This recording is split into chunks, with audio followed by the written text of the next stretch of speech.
Hello everyone, welcome. Today, we're in Car Mechanic Simulator 2015, and we've got a decent selection of vehicles that we've managed to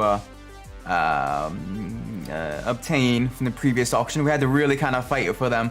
We spent quite a bit of money. We got two caster earthquakes, one of the standard caster earthquakes, and the four-wheel drive caster earthquake Rex, both in our shop, both in need of some serious repairs, some serious overhauls. So we're going to be doing that. It's going to be a lot of fun. A lot of fun. So, going to be diving right into it. That being said, though, we're going to be starting by choosing which of these two. There's three vehicles. One of them's in the parking lot. The Horn Grand Mojave. But we have two of these caster earthquakes. A caster earthquake and a caster earthquake Rex. We're going to flip a coin. We're going to flip a virtual coin so you guys can see it as well. Alright. Gonna be a virtual coin. Let me get that up. Alright, heads, it's gonna be the standard caster earthquake. Tails, it's going to be the caster earthquake Rex. So let's flip a coin. Let's see exactly which one we're gonna be upgrading first. Ooh, tails. So the caster earthquake Rex. Alright. That's this one here. This bad boy. Alright, let's get to that. Let's get all of our parts off of this vehicle first. Get the entire vehicle nice and stripped down. So it is missing some of its components. Its frame itself is pretty heavily damaged as well. And we're gonna be needing to completely disassemble this beautiful, big, beautiful four-wheel drive beast. Let's get it lifted up. Let's start working on it. Let's also get the oil drain as well. Drain the engine of whatever gunk's been left inside of it. Yeah, it's in iffy condition.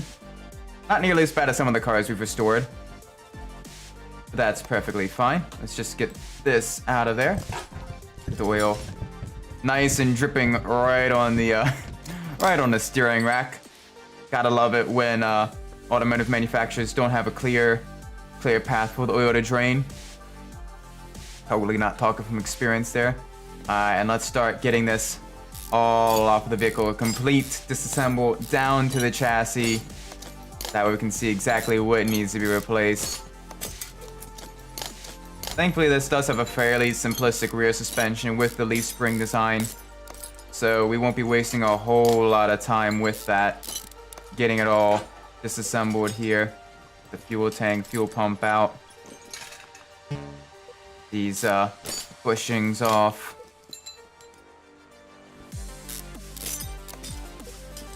Alright, let's get these leaf spring U-bolts off now so we can get the leaf spring plate off.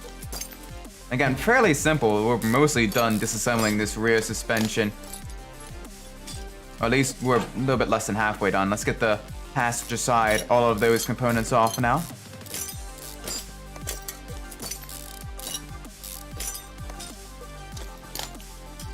Very, very nice. Yeah, the car's actually in half decent condition. I was definitely expecting this to be much worse.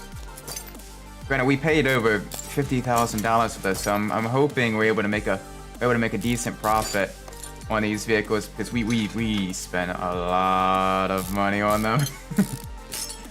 So let's hopefully they're half quick as well. They're really heavy, but they two of the three of them do have that four-wheel drive, which does make some things just a little bit difficult.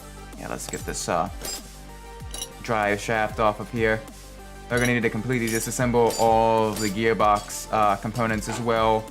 All of the transfer shafts. All of that fun stuff.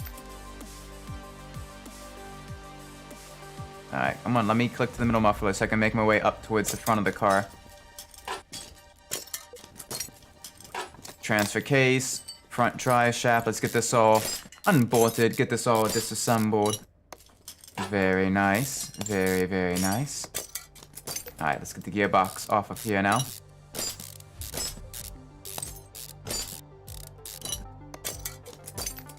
Clutch release bearing, clutch release plate. All of this stuff must go. There we go. There we go. All right, let's get the front suspension all disassembled. A little bit more to it in the front than in the rear. But surprisingly, this car this truck hasn't been all that difficult to work on so far. Not a whole bunch of little itty bitty components to remove. A lot of big stuff. A lot of big chunky stuff. It is a big chunky truck. And we're gonna... I believe this truck allows you to swap in a supercharged V8 engine. So that is what we're going to be doing, is swapping in the supercharged variant and seeing just how much horsepower we can squeeze out of it with the forced induction and the mega displacement. Oh, it's going to be fast. I hope it's fast. It may not be fast. It's going to be interesting. Right now, though, the suspension is nearly completely disassembled. This all removed. Just removing all of the components. And it's so relaxing. I definitely needed this. Very, very relaxing game today. It's been a little bit of a hectic day. So I am most certainly glad to be able to kind of unwind a little bit before the start of the work week. Get all of this stuff unbolted, removed. Get these trucks nice and restored and maybe give them a nice new home, new owner.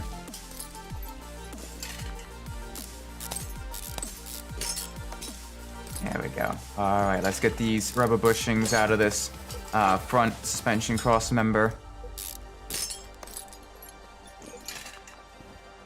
Get this bushing out of here. Very, very nice. Alright, now we can begin getting some of these, the engine components off from underneath the vehicle. Not a whole lot we can get off from here, but we can definitely get a few. See if we can't get... Yeah, we can get the crankshaft bearing caps off now as well, which is good. There's 3 of them. Because it's always number of hang on a sec. So for example, in an inline engine, it's this number of pistons minus 1, but in a V-type engine, it's basically maximum number of pistons in a row minus 1. So in a V8 engine, it's a maximum of 4 pistons in a row, so there's 3. In a V6 engine, granted this game doesn't have V6 engines, but in a V6 engine it would be 2, but in a straight 6 engine it would be 5. The brake servo out of there, get the battery out of there, radiator fan, radiator, let's get these clips out of here as well. All of it must go. We're removing everything from the vehicle to do a complete restoration, complete rebuild of this car. Someone's having just a little bit too much fun with it. Get this idle roller off of there.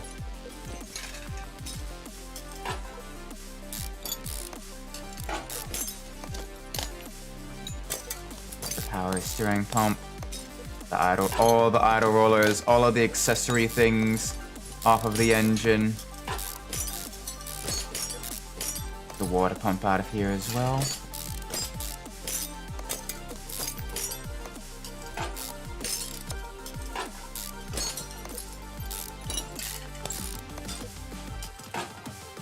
Alright, now let's get to disassembling the pure bare bones rest of the engine components, all the ignition coils. I think that fuel filter out there. Oop, ba-doop, ba-doop, ba-doop. Let's get this engine head cover. Get this out of here. Oh, and the one up on top. You know, it's been a little while since I've last played this game. The double overhead cam. V8 motor, very, very heavy engine, but a lot of higher end power.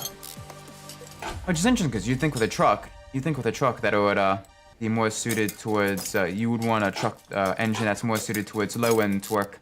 So you get something that's, you know, more push rod engine. But, what do I know? Regardless, it's gonna be fun upgrading this for maximum power and maximum torque. Seeing just how fast we can get it to run the quarter mile as well. Granted, it will have a little bit of an advantage with its all-wheel drive. It will have a little bit of a grip advantage. The downside is it is a very, very heavy vehicle. That is going to make things just a little bit difficult there. Let's get this all nice and removed. Absolutely gorgeous. The engine is actually in half decent shape. If one can be replacing most of this stuff, you know, it'd be pretty easy to just kind of quickly repair some of these components and get them bolted back in there.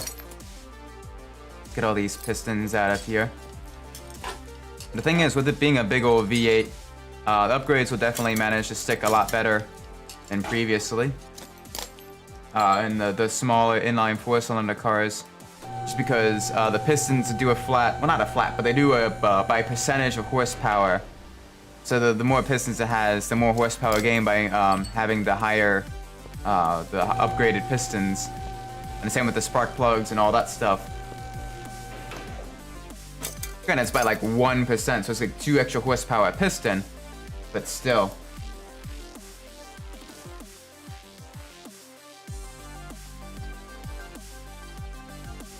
Alright, so now this beautiful car, this beautiful truck, let's get this nice and restored now. Let's restore the frame completely. Oh, nice. Very, very nice. Let's get, alright. Full speed ahead now. Let's get everything nice and restored.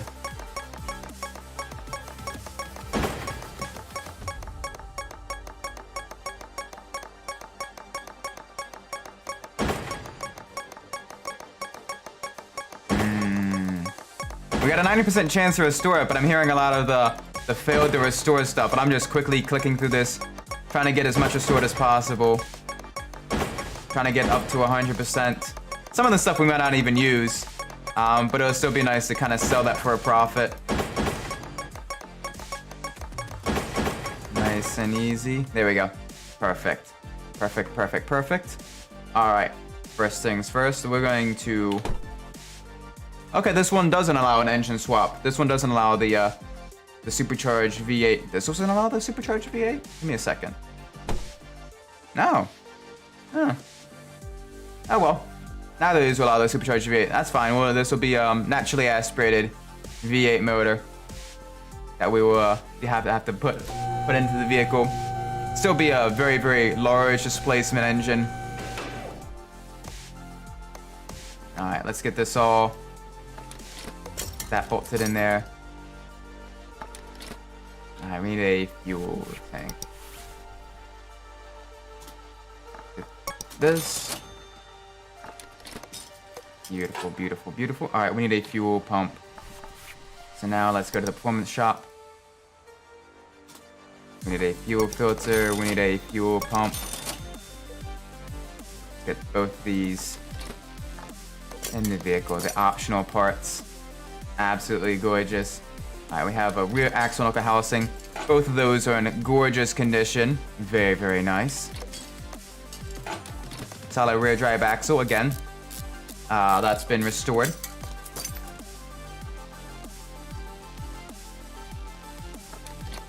Solid rear drive axle.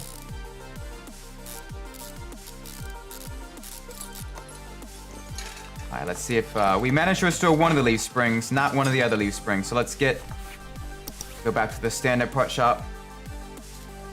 Alright, we need a leaf spring. Let's get this nice and bolted in there. Leaf spring plate. Managed to restore one of those, so we need one leaf spring plate. Let's see how many leaf spring U-bolts we're able to restore. At least 3. That's a good sign. Oh, all 4.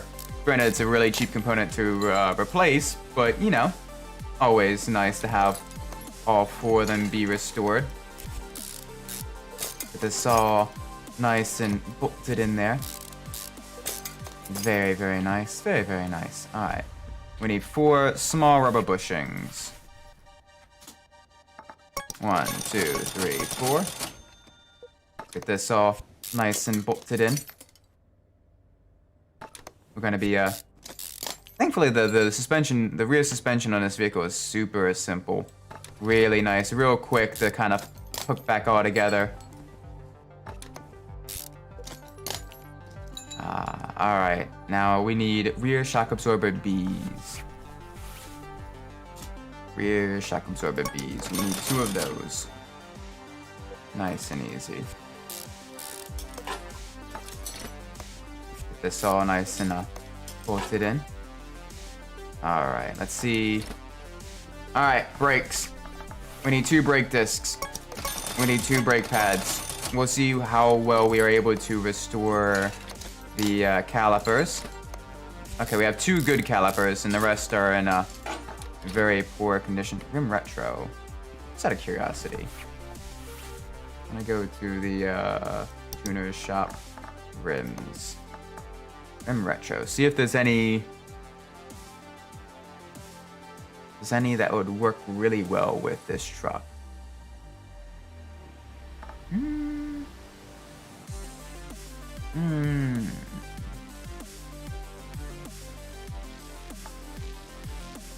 think the rim retro paint might be a good one to have.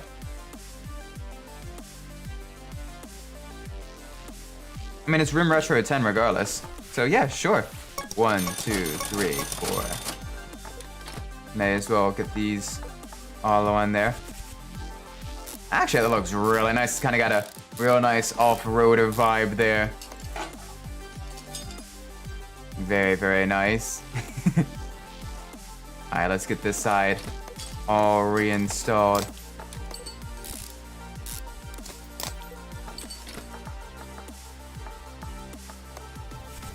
Yeah, it looks really nice actually with that black accent.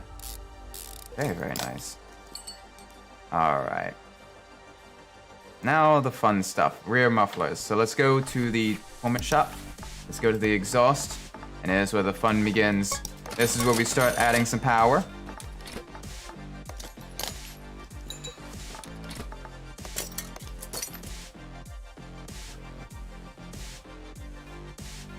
Alright, we got 2 exhaust pipes we need to reinstall. 2 exhaust pipes. Standard exhaust pipes.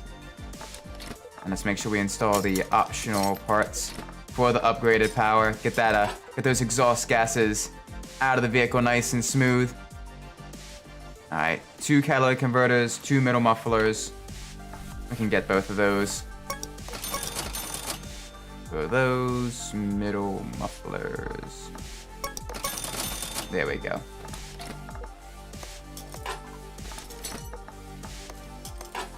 The cat's in there. Meow. Alright, front exhaust pipe B, V8. And we need 2 of those. Gorgeous. Alright, now let's start getting the front suspension components all reinstalled. And then we can get working on the fun stuff, the power of the engine. Okay, we need a front suspension crossmember first. That is a pricey part. Front suspension crossmember B. Not as expensive as I thought it would be. That's fine. I'll take it. Front sway bar B. Front sway bar B. Alright, steering rack, we managed to restore that. Front drive axle, we managed to restore that. That's all very, very good. Steering knuckle. Both of those are in good condition as well. Let's try to get some of these components on. Upper suspension arm. Both of those are in good condition. We can put those on. Nice and easy. Both of the bottom suspension arms we were able to restore. Very nice. Alright. Let's get this on here. Alright, front wheel hub. Both the wheel hubs are in good condition as well.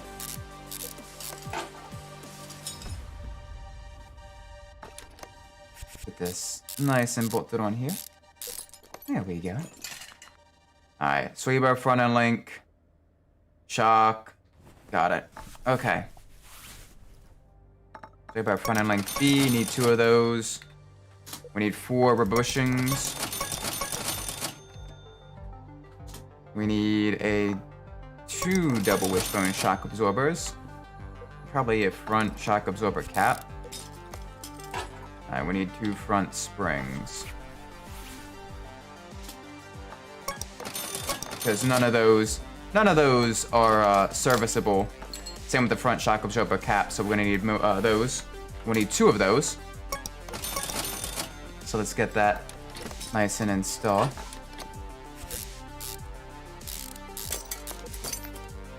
Let's start getting these rubber bushings in there. Oh, we need the tie rods. Tie rods. Tie rods. 2 of these, 2 outer ones as well, because those are not serviceable.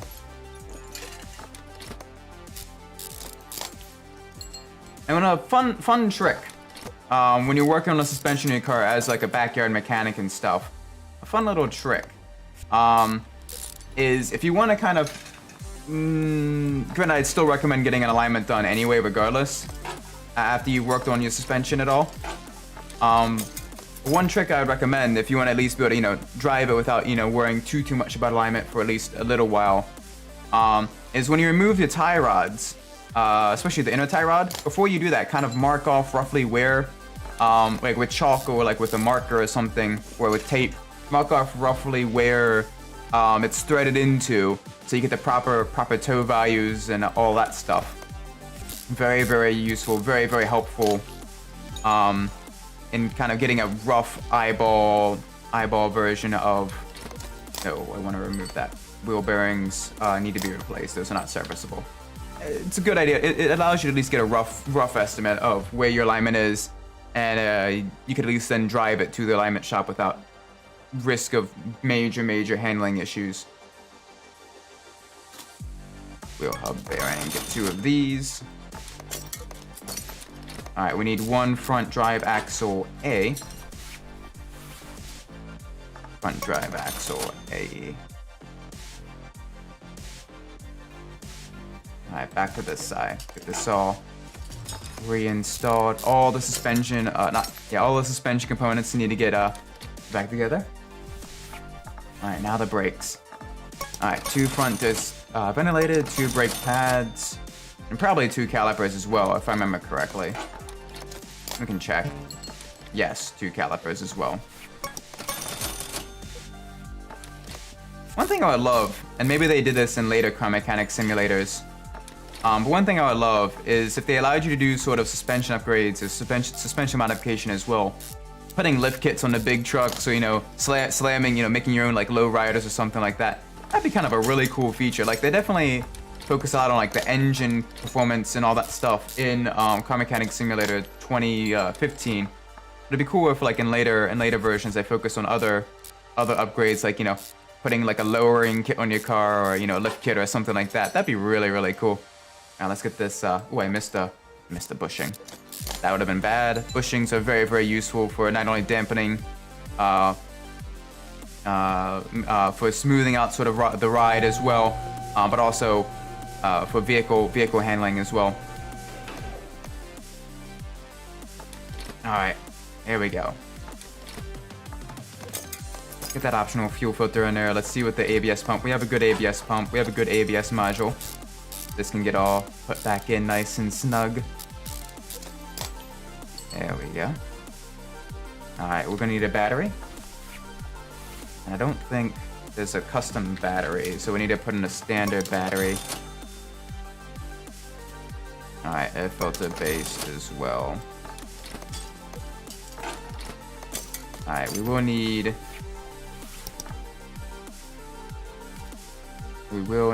where is that air filter? Standard air filter, there we go. That put in there. Air filter cover in perfect condition. With these clips, we managed to restore 4 clips. We managed to restore 3 clips. That's fine. Get another clip in. Super cheap to replace. So that's not too big of an issue. There we go. Brake servo. Managed to restore that. Engine block's in good condition as well. Very, very nice. Alright, we need a power steering pump of that. Alright, alternator, we need that. And the power steering pump V8. That'll help reduce the parasitic drag on the engine. That way the engine itself, the power isn't wasted turning these two little objects, the alternator and the power steering pump. Nice and good. Radiator needs repaired though, or replacing. Radiator, get that nice and installed. Radiator fan, get that in there. There we go. All right, gotta lift the car up. Let's get that crankshaft back on. Let's see if there's any. I don't think, no, there isn't a custom crankshaft. That's fine. We can put in a standard crankshaft. In perfect condition as well. Very, very nice. Let's get the oil filter as well. Well, since we're underneath the car, there is no custom oil filter, so we can only get the standard one. Still, let that oil flow freely. Get to the places. Allow it to lubricate all of the parts of the engine. Alright, we need 8 pistons. 1, 2, 3, 4, 5, 6, 7, 8. We're also gonna need camshaft. 1, 2, 3, 4. We're gonna need 8 spark plugs. 1, 2, 3, 4, 5, 6, 7, 8. And we're also gonna need 8 ignition coils. 1, 2, 3, 4, 5, 6, 7, 8. There we go. Let's start getting some of this stuff all reinstalled. Oh man, we have so many pistons that we've removed. We definitely need to clear out our inventory. We're becoming virtual hoarders here. Let's get this all nice and reinstalled. We can really kind of test exactly how much power we're going to be making from this. Beautiful, beautiful, big American V8. Yeah, I definitely need to sell some components after this. Especially because they put the optional parts, regardless of the condition, at the very end. Alright, we need 2 engine heads as well. Engine, cylinder head, V8. Yes. Get 2 of these. Wanted to make sure that was the correct one. It is. Oh, look at that. That is nice. With the custom valve springs as well. Really, really nice. Kind of a little bit of attention to detail. Oh gosh, no, that's a bad engine head. This is a good engine head. The higher performance engine head.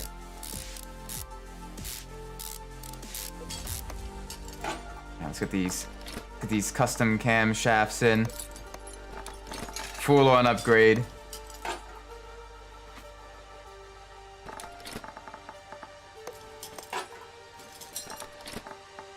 So many of these. Alright, yeah, let's get the spark plugs in as well. Oh gosh, we definitely need to start selling some of this stuff. It's taking up way too much space in inventory.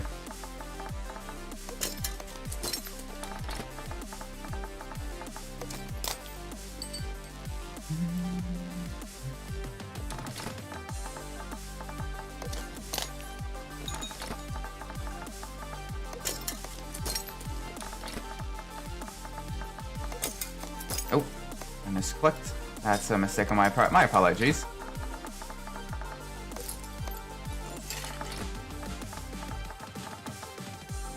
There we go. Alright. Let's see. We need an exhaust manifold V8. Exhaust manifold V8. There we go. Wait. Okay, good. Not the B. We don't need the B. We just need a standard exhaust manifold V8. Oh, nice. See the welds on there. It looks really nice, actually. Very, very clean. Very high flowing. All equal length headers. The chrome as well. That is a really nice little attention to detail. Really nice looking. Alright, let's see. Is there an intake manifold that we can, intake manifold. Intake manifold, 2 carb, intake manifold, 4 MPI, Quattroporte, Stradale, T-Series, V6. I guess not for the standard engine. Alright, we need 2 fuel rails.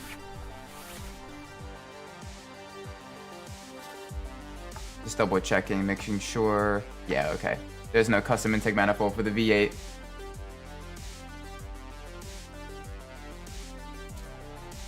Fuel rail. Direct injection, get 2 of these.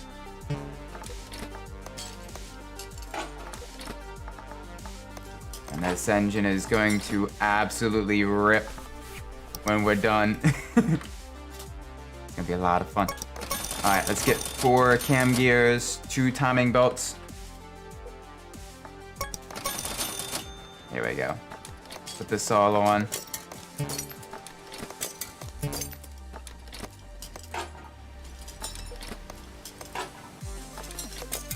Alright, timing cover, that's in good condition as well.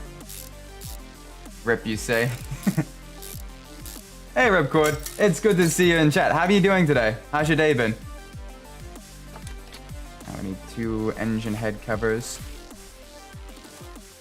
Engine head cover V8.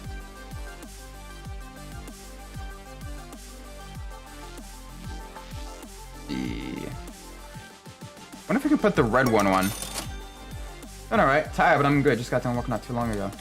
Oh, the red one doesn't fit. The red one doesn't fit? That's annoying. Yeah, alright. You're working night, or still working kind of like later nights or afternoon shifts and stuff. Yeah. I can definitely imagine, it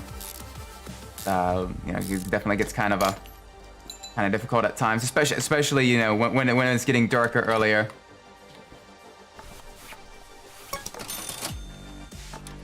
So glad you tuned in, even despite being tired. It's always good to have someone to talk to and chat and everything.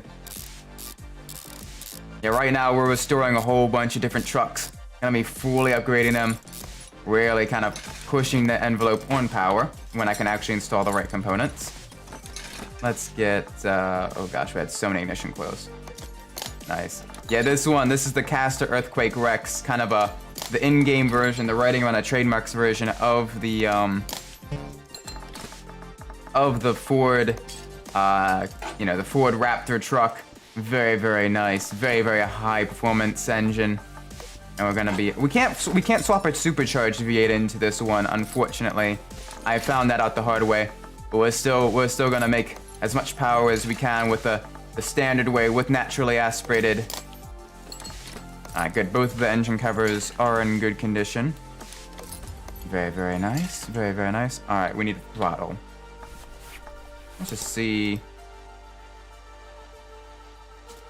Throttle V8. There we go. The optional large diameter throttle body.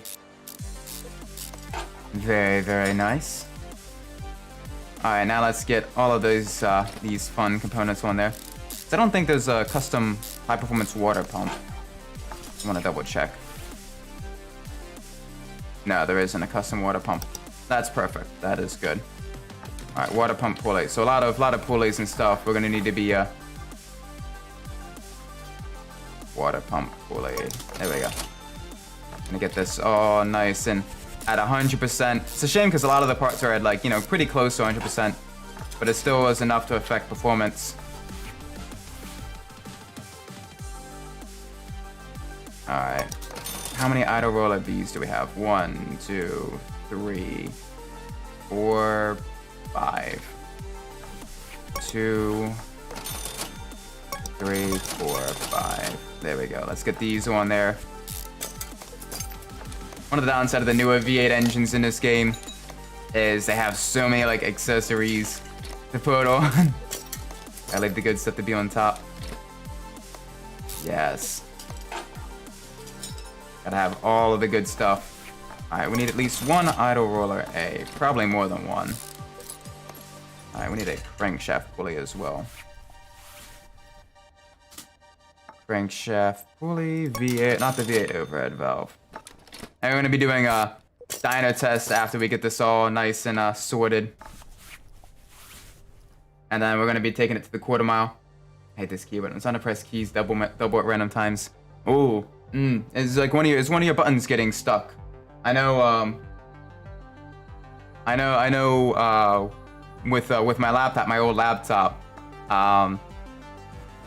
it was a pain sometimes because if I didn't clean, it's on a specific one salad. Yeah, because I know with my laptop, with it being kind of older and stuff like that, and I didn't really kind of clean it out that much. You know, one of the keys kind of started getting stuck and everything, and it was kind of gross. I did kind of take it apart a little bit, kind of clean under the keys and everything, which is a lot more difficult with a laptop than a standard keyboard. But even then, it's still gross. Definitely recommend keeping your keyboards and all that stuff nice and clean. Serpentine belt B8. There we go. Let's get this all nice and on there. We need a belt tensioner. Get that on there. Very nice. Alright, serpentine belt A. And we will need another idle roller A. Idle roller A. Oh, we're getting close. We're getting close to 100%ing. Oh, we still gotta put all the transmission stuff on there. And then all the body panels. So let's get back under the car, get this all nice and rebuilt.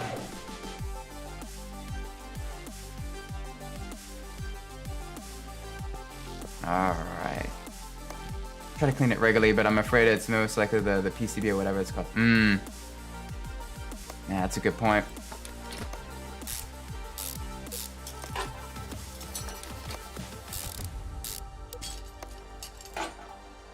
Yeah, I mean, I guess no matter how much you take care of stuff, you know, eventually, you know, some things due to general wear and tear, they do need to kind of either be completely taken apart and rebuilt, or, you know, replaced. Which, you know, if you're not prepared for that, I know that can be a little bit pricey, depending on how much, you know, you want to spend on a new keyboard. All right, I do know that we do have custom gearbox stuff here. Clutch plate, clutch pressure plate, the flywheel as well. Get that all nice and reinstalled so we can really kind of transfer that power through the gearbox.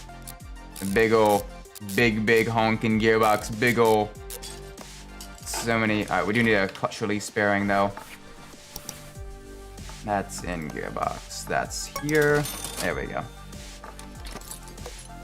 Gearbox. Oh wait, we managed to restore that. That's good. That definitely helps us save money and helps us make just a little bit more of a profit. Allow us to get some really nice cars later on as well. Let's get that transfer case on there.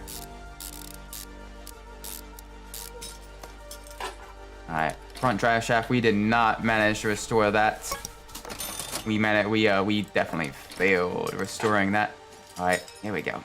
Nice and easy. That's always a little bit of a pain trying to actually. We need to get a new drive shaft as well.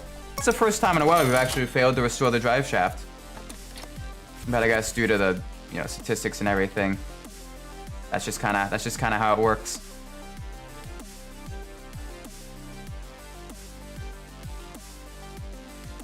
Still, there we go. Absolutely beautiful.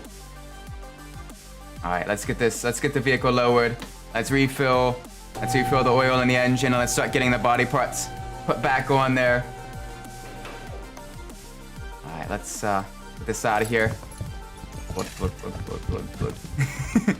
Our premium oil, brand oil, my favorite. Oh gosh, nope, a little bit more oil. We were a little bit low there. There we go. Oh, nice. All right, our car value is definitely increased by quite a bit. We haven't even begun putting on the body panels that we've restored.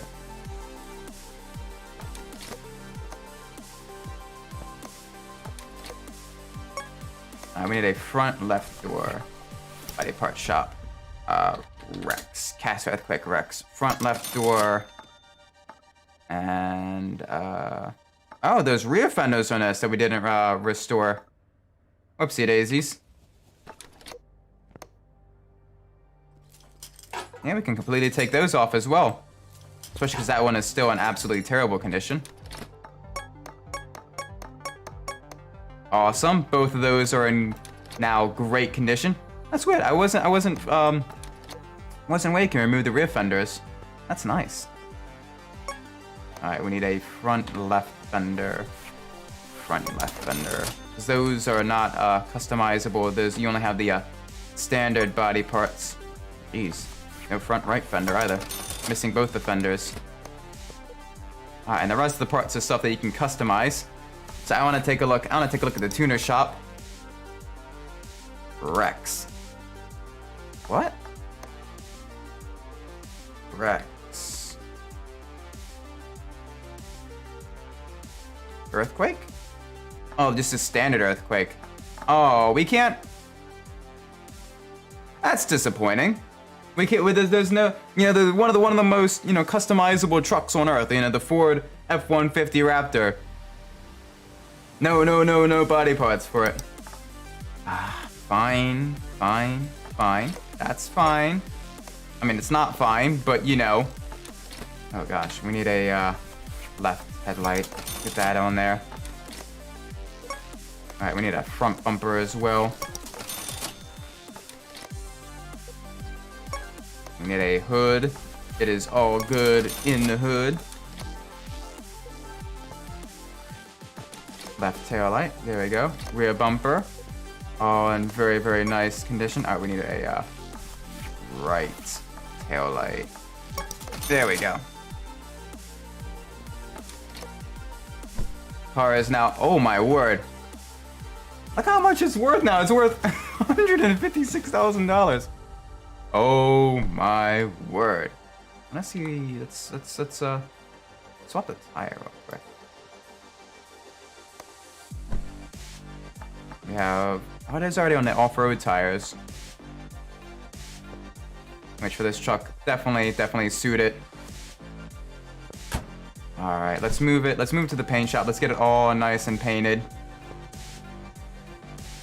Kind of want to paint it that nice kind of orangish color, that kind of raptor orange.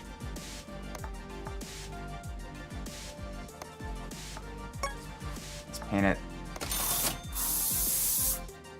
About close enough. It's kind of hard without like a hex code or whatever to kind of color match. But this is our beautiful Raptor. Oh, sorry, a beautiful Caster Earthquake Rex, I should say. Very, very nice. Absolutely gorgeous. Close enough. Yeah, exactly. All right, let's move it. Let's move it to the dyno. Let's see exactly how much power this makes. All right, moment of truth. Let's do the test run before the ECU tuning. 400, 500, 600. Woo! Yeah, 780 horsepower. Oh, that's even before the ECU tuning. Oh, yes. Wait, hang on. Alright, those are equal. Those are equal. Those are equal. Now, do I go up or down? I think down. I should have gone up. That's fine.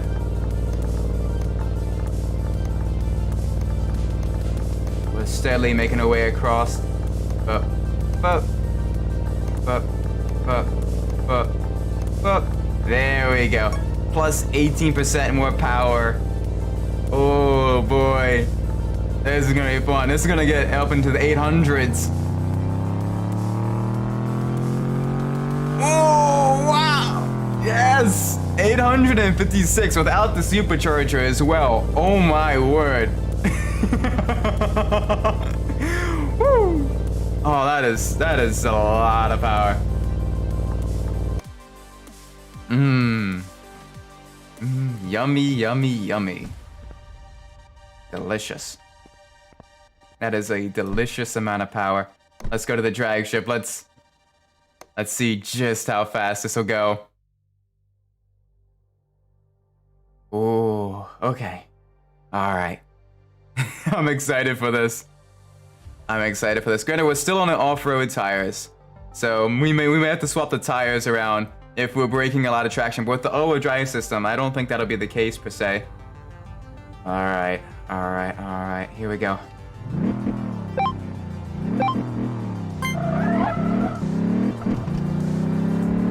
A little bit of wheel spin, a healthy amount of wheel spin right up the front line, but it is still pulling. It's kind of sluggish with the gear shifts. 11-second quarter mile. That's very fast.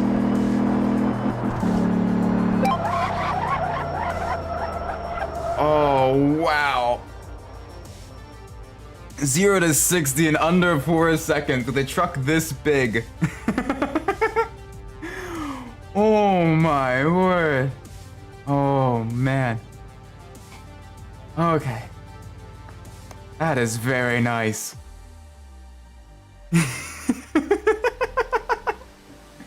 I love speed. I love these fast cars. So nice. Absolutely gorgeous. Beautiful. Beautiful, beautiful, beautiful. I want to get a picture to commemorate the sheer amount of power that created. Oh man.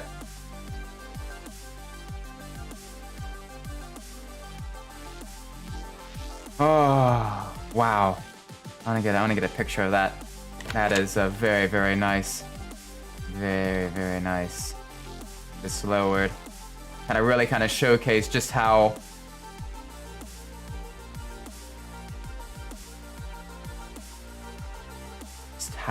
gorgeous it is.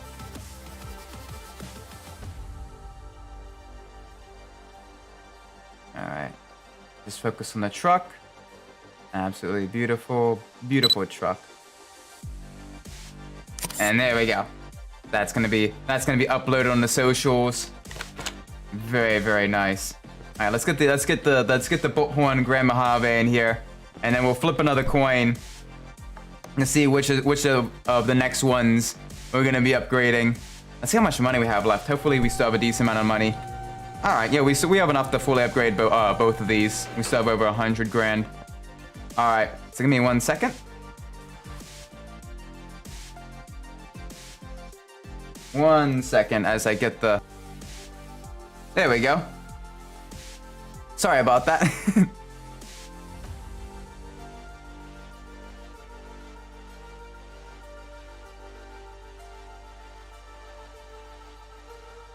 All right, so heads, we're gonna be flipping the, if we flip heads, we're gonna be watching, restoring the caster earthquake, the standard caster earthquake. And on tails, we're gonna be restoring the Bullhorn Grand Mojave.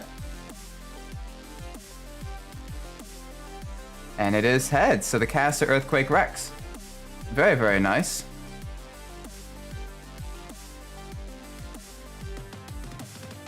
The caster earthquake, the standard caster earthquake. And that only allows us to have the standard V8 double overhead cam 4x4. No supercharger, none of that stuff.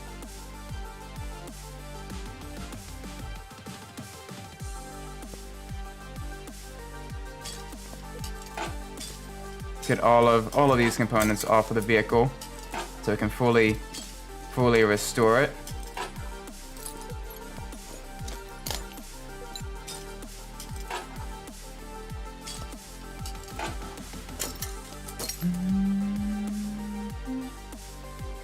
Alrighty. Oh, we probably shouldn't have done it. We probably should have... Oh well. I'm gonna be selling all of these components anyway. I know we kind of waste just a little bit of money there selling some of the body panels, but I needed to clear my inventory. Rim Classic. Just out of curiosity. I want to see what we can, what Rim Classic, if there's any other Rim Classics that we can kind of swap that with.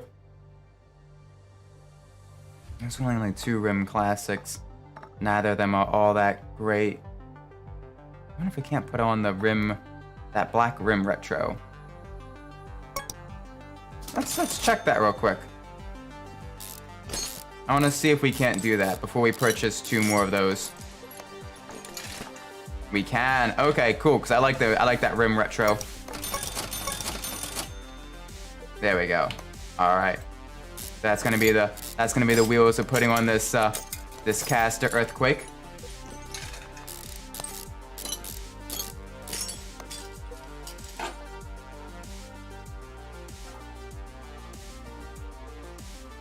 Let's get all of these components off. Very quick disassembly here though.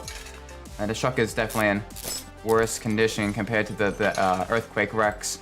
So a lot more is probably going to need to be replaced or restored.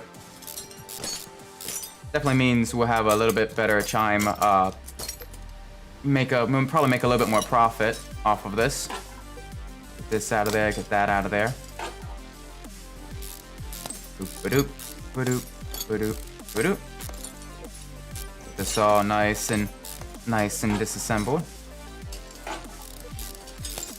Kind of wanna completely remove all of these components first. Just kind of get the car as stripped down as we possibly can.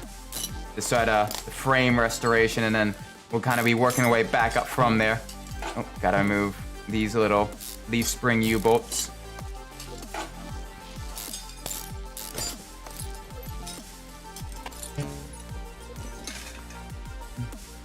But Ripcord, I got a question for you. Sort of the question prompt of the screen of the stream.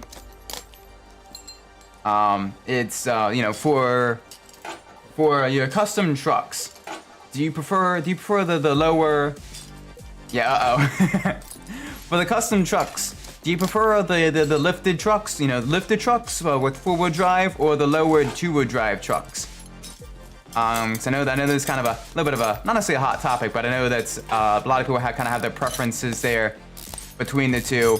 Whether the truck should be lifted and still be, you know, designed for sort of off-road purposes, or if trucks are another sort of style statement.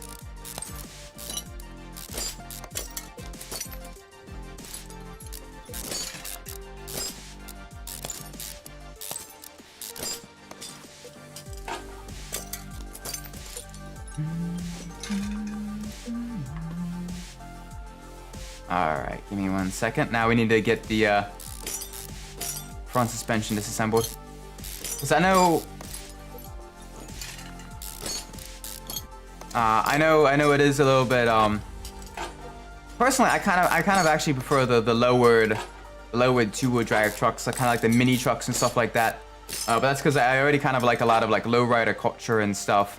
And the mini trucks with, you know, the custom beds that kind of dance and kind of act almost like a transformer and stuff. I really like that type of stuff.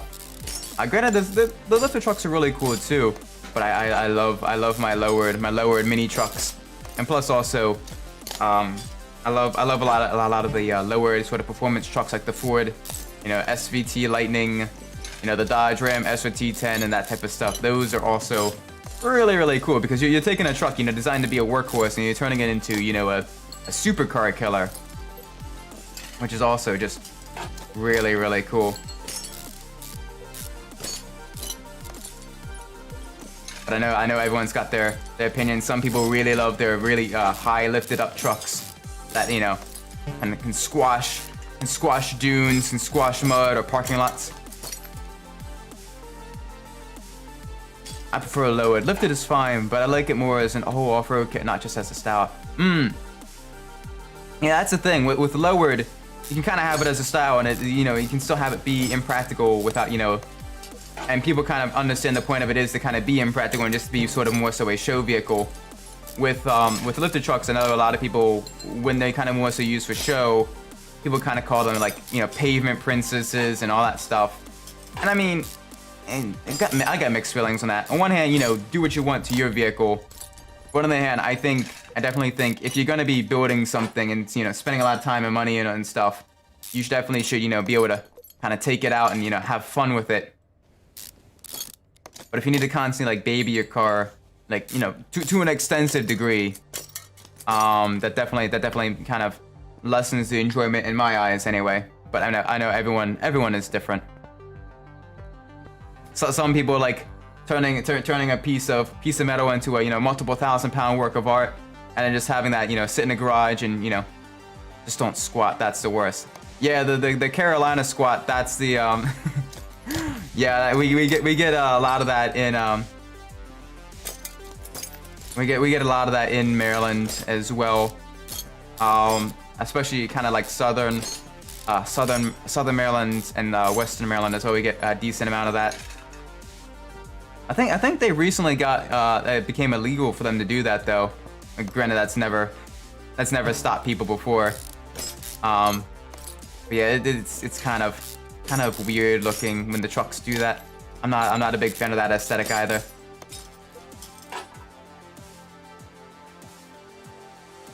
True, Sally.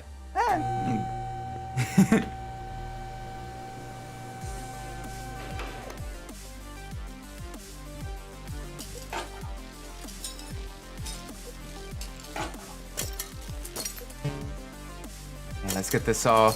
Now we're kind of getting to the meat and potatoes of the build, disassembling the engine completely, getting all of the components out of here. Full everything must go.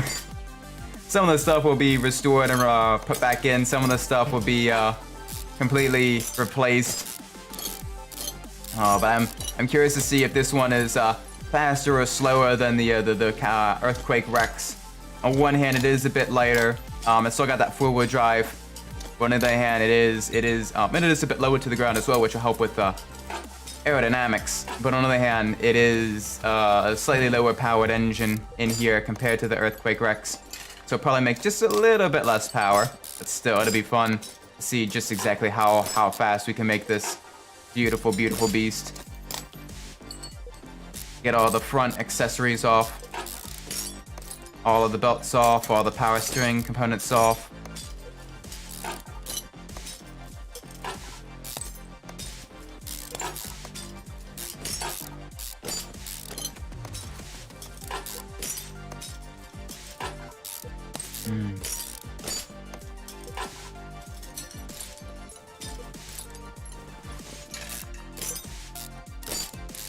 This is really, really relaxing, though.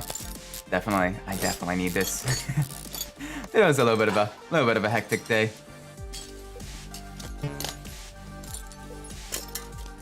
But just with general holiday season, getting gifts for everyone and everything, and just traffic. Traffic is a little bit crazy right now as well. So definitely kind of a little bit on edge. But enjoying kind of relaxing now that I'm back at home.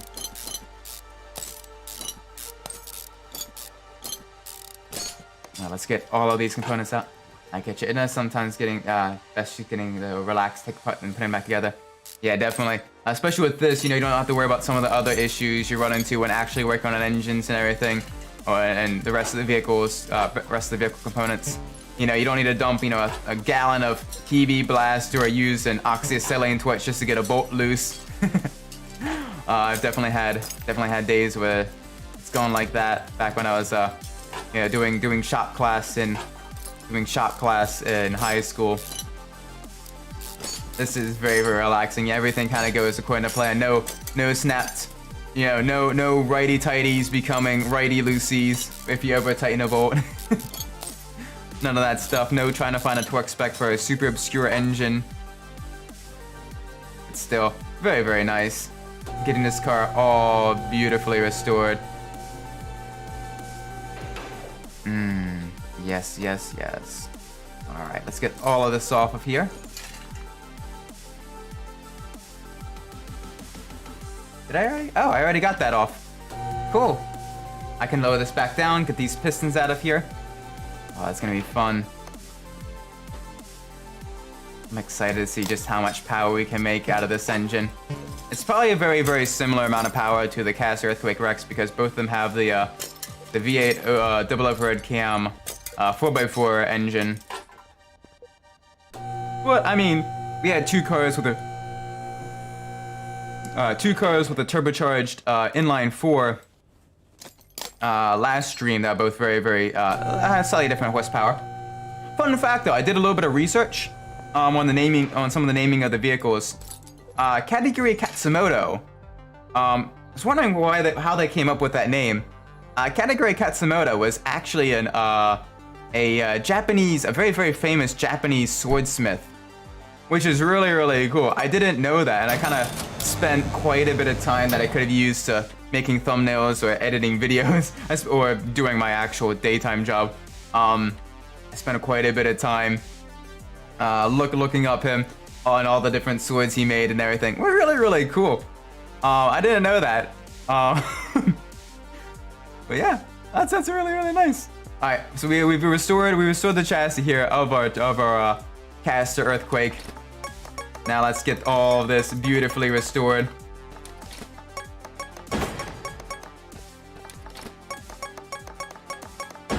Yeah, I didn't know that either. I just I wanted to get a picture for a thumbnail for one of the clips of doing the category Katsumoto. On the drag strip and everything. It's quarter mile time, which was in the 13 seconds. Decent enough for a fairly heavily modified inline 4-cylinder front-wheel drive car. But still, it was I looked it up on Google, and then one of the first results was category Katsumoto swordsmith, and I'm like, I don't know what that is. We did not restore a whole lot of parts. A lot of our parts were definitely very in bad shape. It's gonna be in bad shape, kind of putting all these back on there. All right, here we go. Let's get this rear. All right, full rear drive axle needs to be replaced. Rear drive axle. Spring rear drive axle. We need to completely replace that because we buggered that up. We need a fuel tank. Fuel?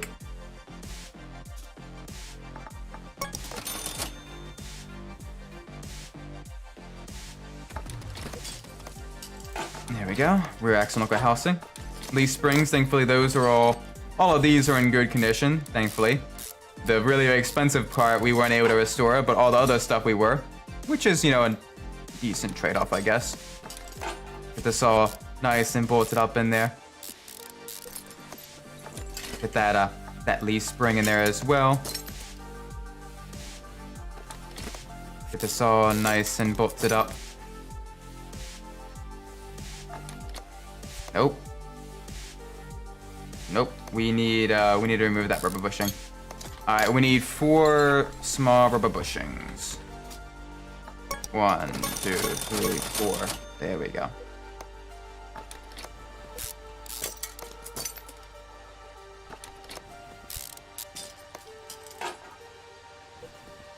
All right, back to the driver's side. Let's get this all on there.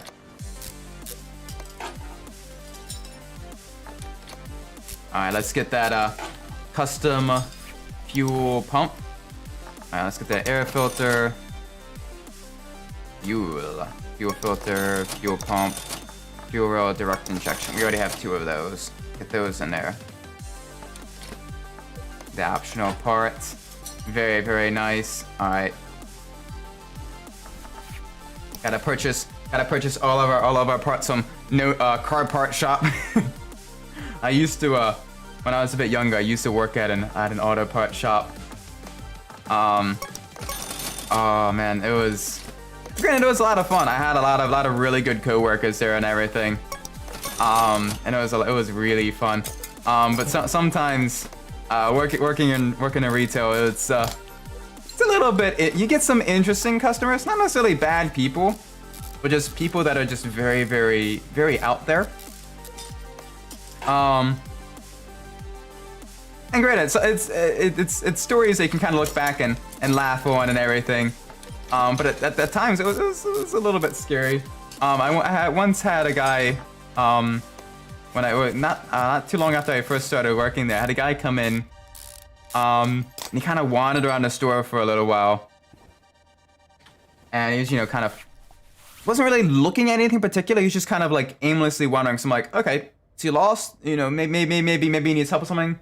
You know, maybe he doesn't know what part to buy for his vehicle. Cause, you know, cars are fairly complex. I totally get that. But you know, I go up to him, you know, try to, you know, be good customer sales associate, you know, all that stuff. You know, hey sir, how you doing today? How can I help you? Is there anything I can help you with? You know, what you working on and all that stuff. He kind of looks at me and he's, you know, kind of leans in, kind of like squints a little bit, kind of eyeballs me up and down, kind of goes back to wandering around.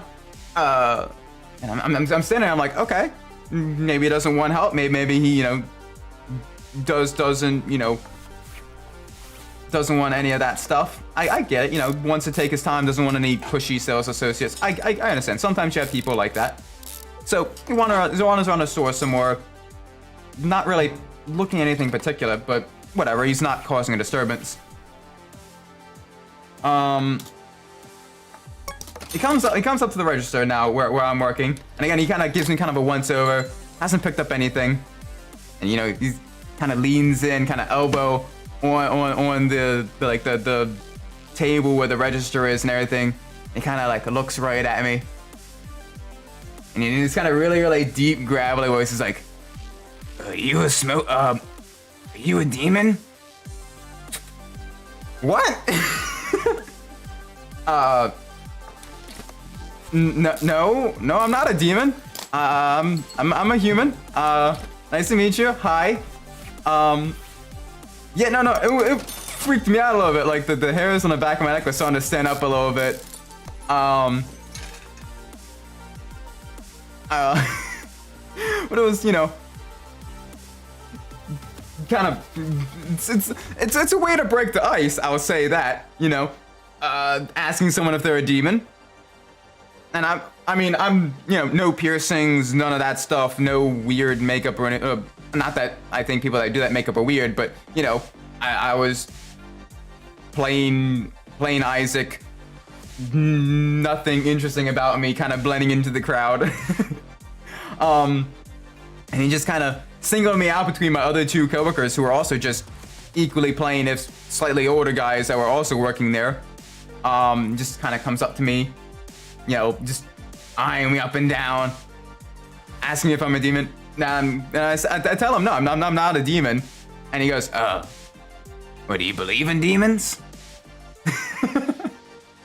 I mean, always interesting talking about religion in the middle of an auto parts store, but you know, it was definitely kind of fun, interesting encounter.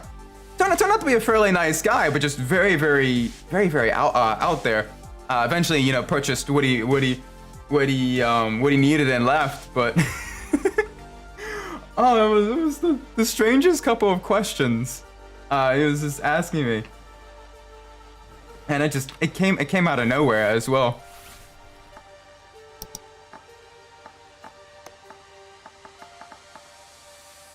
But yeah, working in retail is always you meet some very fun people there. I definitely, well, I wouldn't recommend, you know, doing that, you know. I definitely recommend working in retail at least for a little bit of your life. You definitely meet a lot of people there, and it kind of helps kind of broaden your perspective of people better than any college course ever could, I think. Just because you're meeting and dealing with so many people on a daily basis. People in good times, people in hard times, you know, people in all kinds of interesting chemical combinations. But yeah. people, you know, in all different points in their life. And sometimes some of them are friendly enough. And it's the you know, the ones the ones that do have, you know, really nice conversation with, and, you know, the ones you do talk to regularly, definitely make up for any bad ones that sometimes give you issues, I think. That being said, I'm definitely, I don't know if I'd ever 100% go back to retail.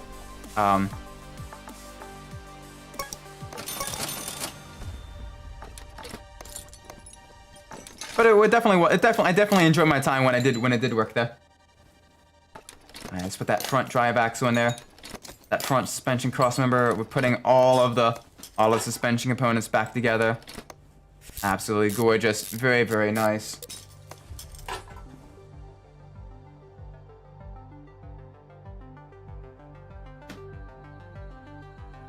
Alright, let's get this all.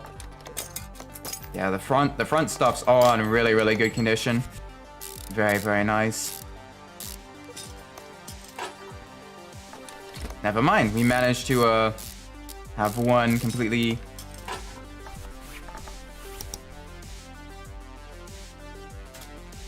upper suspension arm. Alright, let's get this all nice and reinstalled. Bottom suspension arm. Alright, we only managed to restore one of those as well. We were not nearly as lucky with restoration here. Bottom suspension arm. Hopefully this is not a bottom suspension arm B. No, it isn't. Okay, good. Alright, we need 2 front shock absorber caps. We need 2 double wishbone shock absorbers, and we need 2 springs. And we need 4 bushings.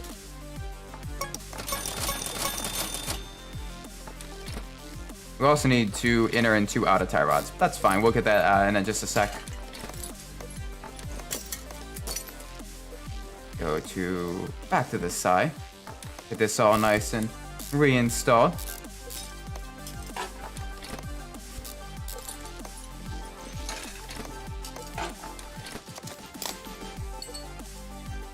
Front sway bar B.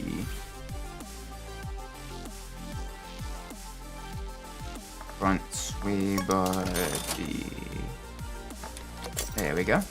And we need the tie rods. I almost got the tie rods.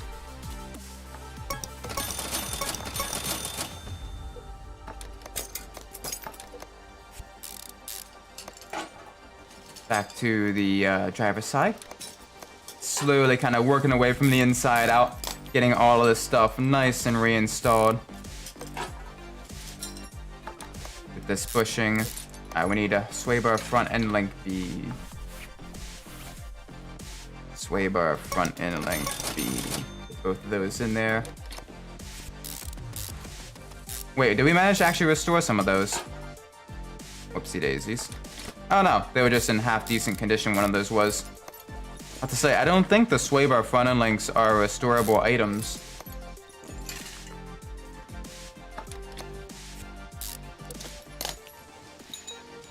Alright, we need 2 wheel hub bearings. Let's get that. That front drive axle all nice and bolted in there.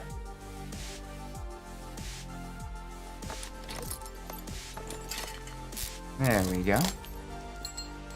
Alright, brake disc. 2 of these, 2 pads. The caliper is nice and installed as well. With these rim retro blacks on there. Really, really nice on this truck. They definitely look very, very nice. The brake pads on there. Brake calipers. Oh, very, very nice.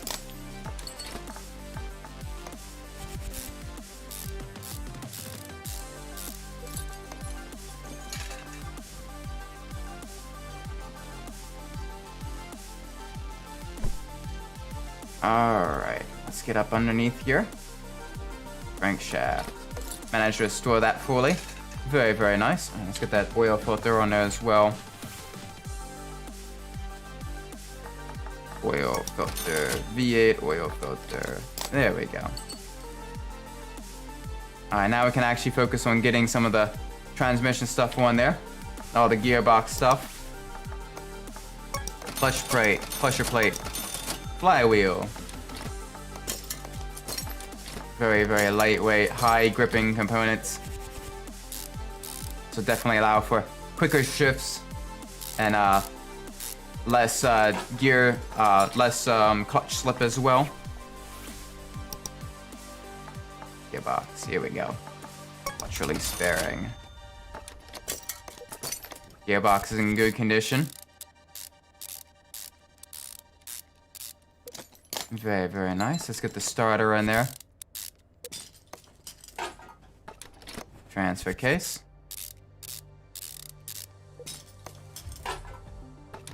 Front drive shaft. Oh, very, very nice components. Managed to actually restore quite a bit of these. No issues with any of the gearbox stuff. Gotta get this bolted in here.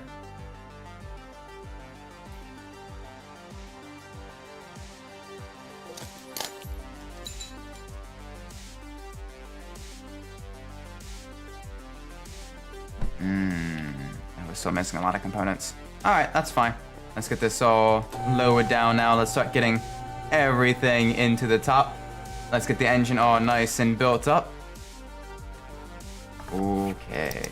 Performance shop. Piston. 2, 3, 4, 5, 6, 7, 8. Spark plug. 1, 2, 3, 4, 5, 6, 7, 8. Coil. 1, 2, 3, 4, 5, 6, 7, 8. Engine head.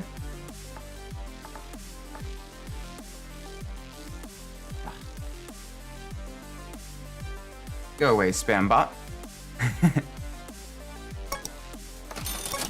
There we go. Very, very nice. Oh yeah, we need the alternator and the power steering pump. Both of those in there.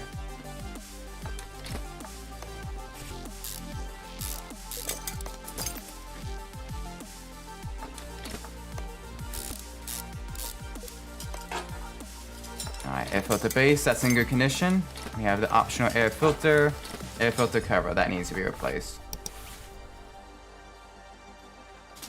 Air filter cover, there we go. Get the clip on there. We have 2 good clips, 2 bad clips.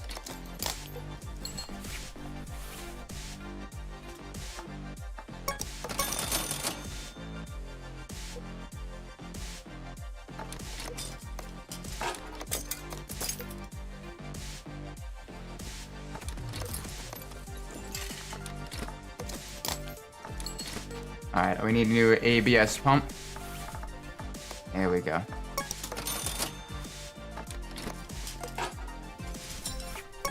ABS module.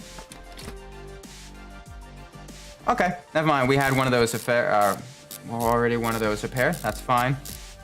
A little bit of loss of profit there. That's okay. We do need a battery though. Get that battery.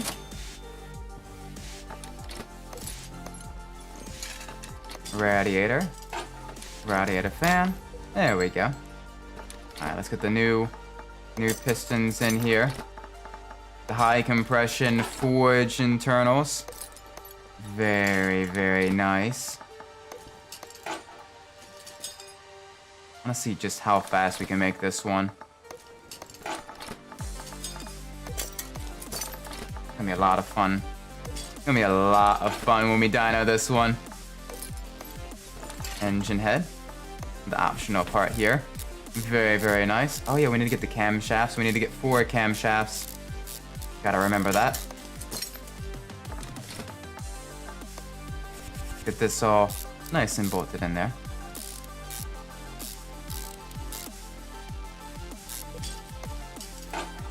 And we need exhaust manifolds as well. Exhaust manifold V8. Get 2 of these.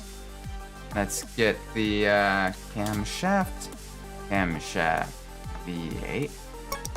2, 3, 4. Nice, nice, nice. Get all of these parts nice and installed.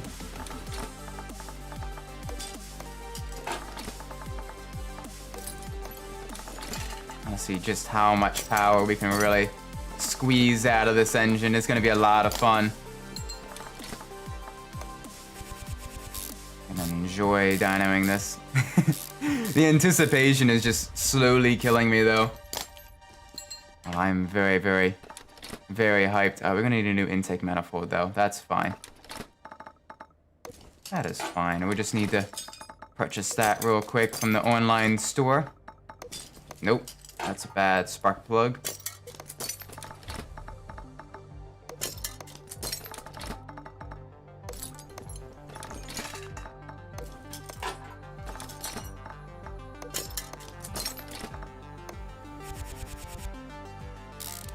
Get this all nice and bolted in.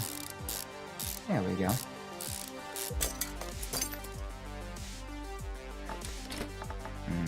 Alright, we need 4 cam gears. 1, 2, 3, 4.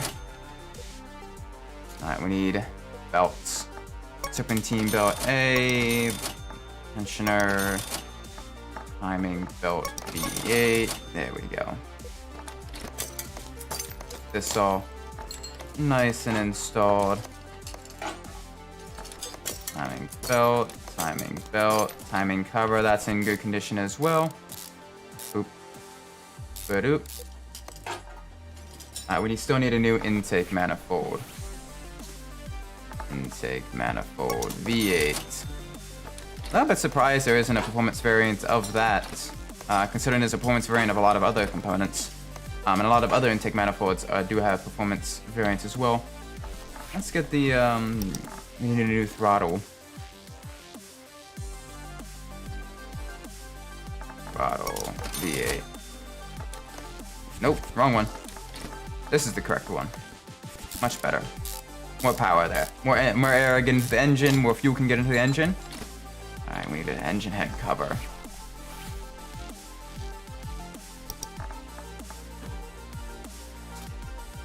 Engine head cover. Be black as well. So apparently the red and the black aren't interchangeable, which is a little bit strange. I know later car mechanic simulators allow you to actually paint the engine head covers, which is nice. It's only having them in 2 different colors is a little bit sad. But I mean, this is sort of the first sort of big outing, so I can't fault them too much. And this game is still a lot of fun to play. Definitely enjoying it.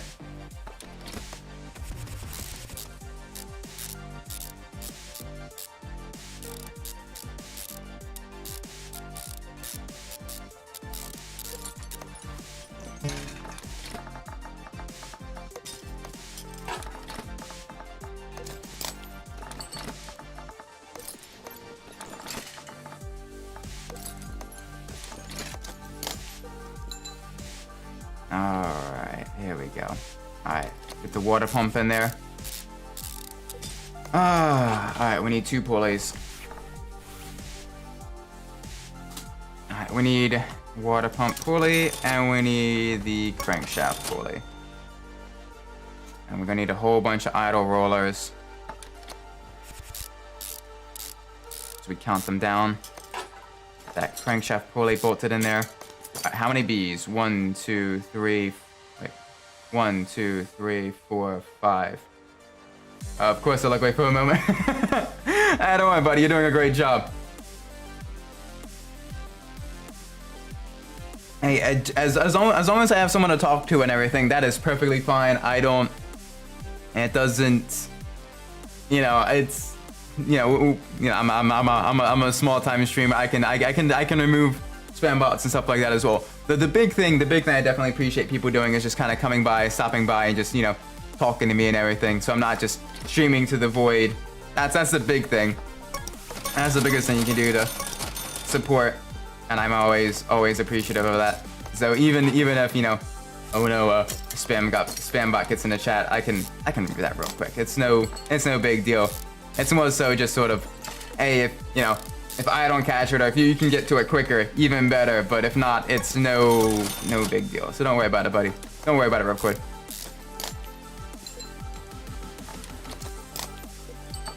Getting this all nice and reassembled.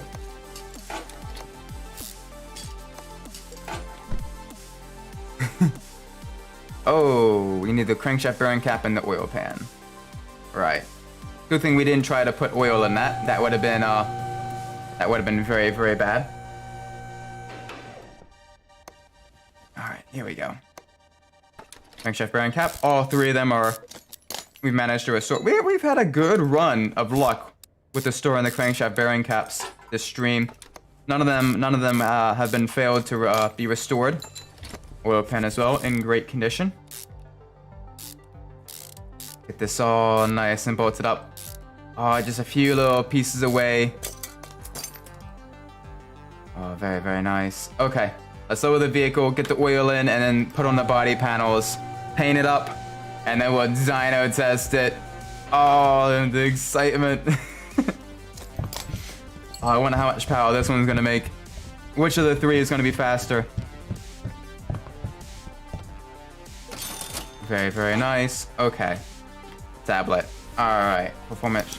Tuner shop. Body. Caster earthquake.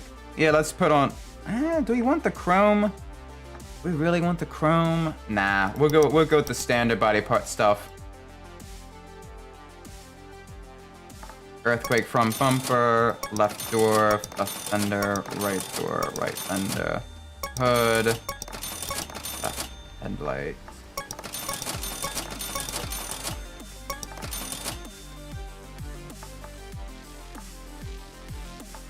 And that's all the Caster Earthquake Rex stuff.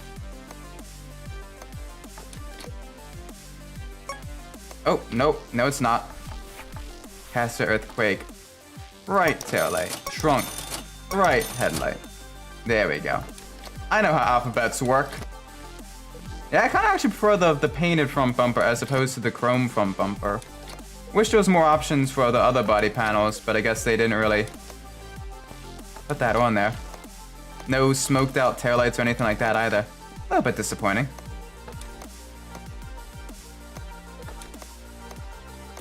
But I can't fault them too much. They definitely tried a little bit with getting the different components put in the game. Oh, this truck is also very, very viable. Not quite as viable as Earthquake Rex, but still very, very viable. Let's swap the tires, actually. Let's put on some racing tires, just for that extra high grip. Let's move it to the paint shop. I kind of like that sort of military olive drab green we're going with right now. Kind of want to dial that back just a little bit, and there we go. Yeah, that's actually really nice. I know it's not super vibrant and everything, but it kind of goes for the sort of the sleeper truck look. Kind of nice to black out a lot of the other chrome as well on this. Black out the grill. All right, the dyno. The moment of truth. Here we go. Test run before tuning. 780. That's not bad. That's not bad. That's a very respectable amount of per hour. All right, ECU tuning. Here we go. There we go. Those two are equal. Those three are equal. Oh. Not quite. There we go. Now they're all equal. Boop. Boop. Boop. One more. There we go. Alright, now we see just exactly how much power it'll make.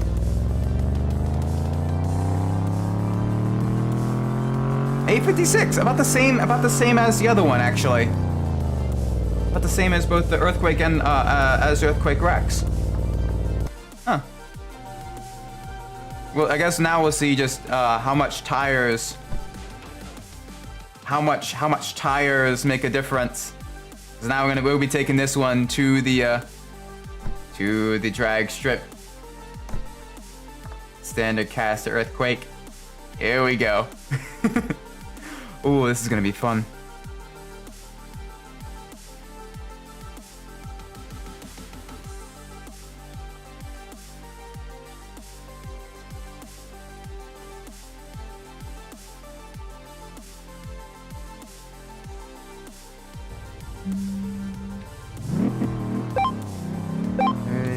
Go.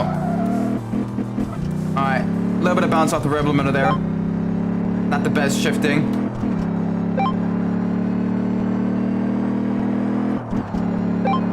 A little bit slower through the quarter mile. I think it was mostly due to the fact that I kind of bounced off the rev limiter just a little bit too much there. 20. I'll do one more run. I don't think we fully got all of the maximum performance we could out of that truck. I'm gonna try it one more time. We definitely lost about a half a second bouncing off the rev limiter.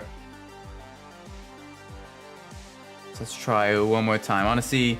So right now the times are very similar, but I know we can go just a little bit faster.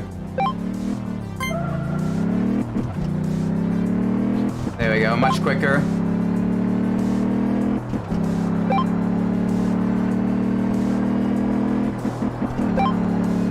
I say as I completely bounce off the rev limiter yet again. Watching the time instead of the tack.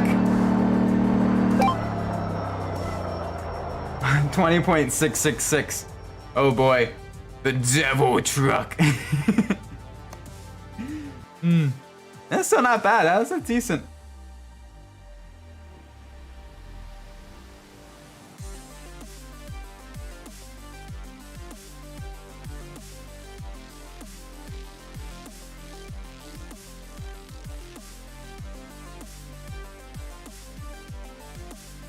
Alright, let's see just how those two compared. So this one, quarter mile best time 11.7. This time quarter mile time 11.3. Very nice. Ooh, this one's gonna be fun too. See if we can't swap the engine. Nope, this one is still the same type of engine as the other ones. That's a little bit annoying, but whatever. That's fine. Let's move this one to the left. It's occupied by another car. Okay. Well, let's move you to the parking then. And let's move you to the center. There we go. And I can move this to the lifter, so I can get a nice picture, nice celebratory picture of our modified caster earthquake. I want to get a couple more. I want to get a couple more pictures of all these vehicles. Ooh, I should probably save. Game does not have autosave. I do not want to lose my data after working on these two beautiful machines. Get a nice. There we go. F2. Kind of.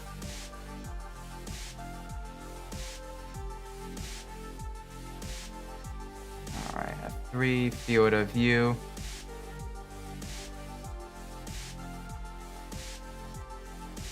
Now F5, our aperture. Right about there. Beautiful. Nice. Got a nice picture of these two beautiful trucks. Alright. Here we go. Well, finally. Ooh, we should probably sell all our inventory before we disassemble all this stuff on this Horn Grand Mojave. Can't figure out what vehicle it's this one's trying to mimic. Grand followed by some sort of very kind of Americana style name. Totally not based off some sort of Jeep Grand Cherokee or something. Nah, what are you talking about? That's not the case. It's a totally original the character. Do not steal. Now the thing is with this one's got a fairly complex rear suspension. This one's a bit of a pain in the butt to kind of fully restore just because of all of the components. So many components to take off. Lots of stuff to kind of disassemble. So this one will take a little bit longer.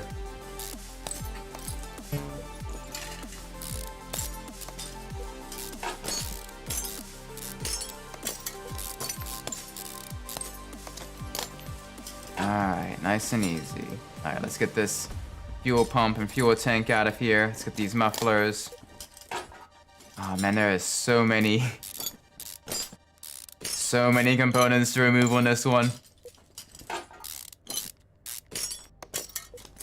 At least with the trucks, you know, the pain of working on a four-wheel drive was sort of compensated by the fact that the rear suspension was at least very, very simplistic. It's all kinds of complex, all kinds of stuff that's being thrown in here. So that definitely, oh, excuse me, hiccups. That definitely does make things just a little bit more difficult for us. Because we do now have a rear cross member to worry about. Sounds like a Jeep. Yeah, exactly. It's a Jeep thing. You wouldn't understand. Nah, I'm not the biggest fan of SUVs in general. So working on them virtually even then is kind of a little bit, not necessarily my forte. I love more of my sports cars and my lighter vehicles. But you know, we wanna see just how fast you can make them, because there are some very, very fun SUVs out there, like the Jeep Grand Cherokee SRT8. That is a very, very nice very nice SUV. The performance variants are kind of fun, but I don't see much. Granted, I'm you know I don't necessarily have like a big immediate family to worry about, so I guess that kind of allows me to, you know, use a little tiny itty Corolla without worrying about, you know, how everyone's gonna fit into the vehicle. But still, oh man, I definitely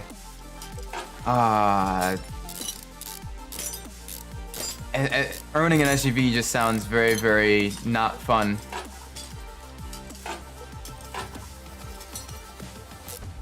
So we're gonna restore this. We're gonna see just how much power we can make out of this. It's gonna be a lot of power, hopefully.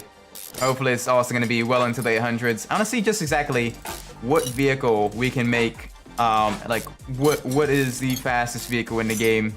Probably something like the Ecos Cobra, based off like the Dodge Viper, or you know, the FMW Panther or something like that. You know, one of the sports cars that can be that can have a supercharged V8 engine swapped into it. Because these, while brutally powerful, are still naturally aspirated. So they definitely there's still a lot of power that could be made there that can't be if we could swap a supercharged engine in, but that's not the case currently. So disappointed we couldn't swap in any engine into the Malik. That'd have been fun, putting like a little like crazy turbocharged Boxer 4 engine, or you know, high revving motorcycle engine into the little Malik. But that's not the case. Oh well.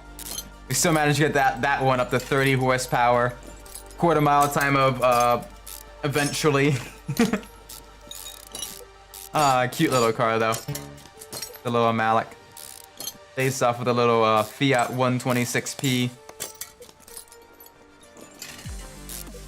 Alright, let's get all of this off of here.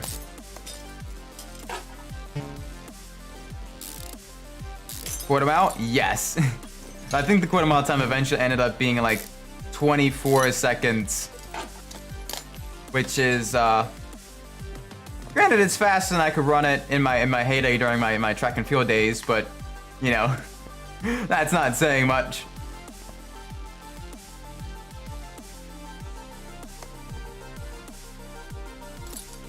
Alright, let's get this all unscrewed, unbolted. Drain all the oil out of here. Get this out of the way. Alright, here we go. Let's get this all unbolted. Let's get this out of the way. All of this stuff must go. Alright, let's get these crankshaft bearing caps off first so we can once we start disassembling the top, we can get almost everything out of the way there. And this is gonna be interesting getting this all put back together. Because there's so many components. So many components. Alright, let's get all the radiator stuff out of here.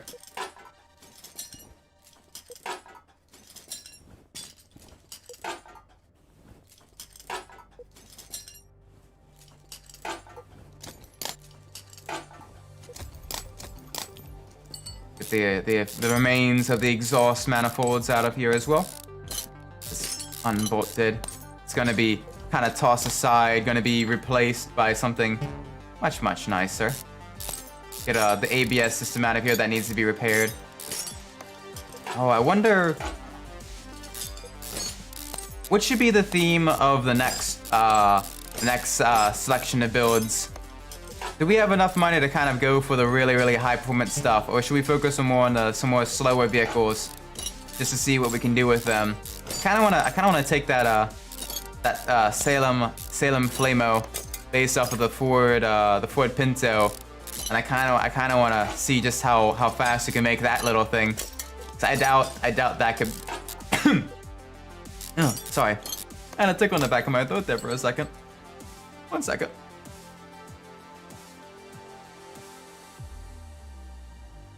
Oh, sorry about that. Oh man. Oh wow. Oh man, I definitely had a little bit of an issue there. Little tickle in the back of my throat. That would not go away. Always why I have a nice cool glass of water right next to me when I stream. On the opposite side of my PC, of course. I definitely don't want to risk cause any electrical issues. Any electrical issues for my PC if I spill any water. My PC is water cooled, but not by that type of water.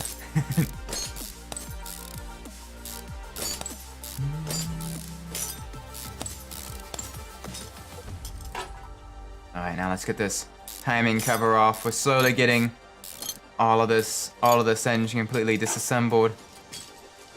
Oh, we need to remove the throttle as well. Remove the throttle body. Remove that fuel filter. There we go. There we go. Nice. All right, let's get these spark plugs out. These camshafts out. Yeah, I know the engine is out of oil. That is perfectly fine. We're doing a complete restoration anyway, so it doesn't matter.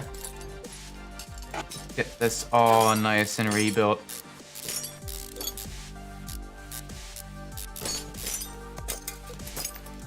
Alright, let's get these pistons out of here. I moved the piston from the opposite side of the car. That's perfectly fine. A little interesting, but you know, not bad. All right, let's get lift it up. Let's get the camshaft out of there, lower it back down, get the engine removed, and then we can start restoring all the components. It's always kind of fun looking at just like the base frame of the vehicle. It's kind of like, you know, sort of like a blank canvas of what you can do with it, which is why we're going to store the body frame here. This is gonna be fun. All right, you ready for a lot of loud noises?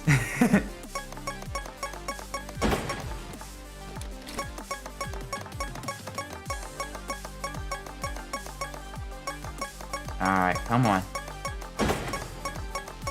This is my canvas, and I am the painter, so I choose to make this abomination. Hey, my builds aren't that ugly. I do what I can with what the game gives me. I'm definitely looking forward to playing some of the more later versions of the game, though. I've heard that has quite a lot more customization to it. I did purchase for the Steam Winter Sale Car Mechanic Simulator 2018 and 2021, so that's gonna be once we run out of builds here in 2015. That's what we're gonna be doing. We're gonna be working through. All right, let's get this all nice and put back together. Not usually. Listen, you punk. Alright, we need a fuel tank. Fuel tank. Alright, performance shop. We need an air filter. Fuel pump, fuel filter.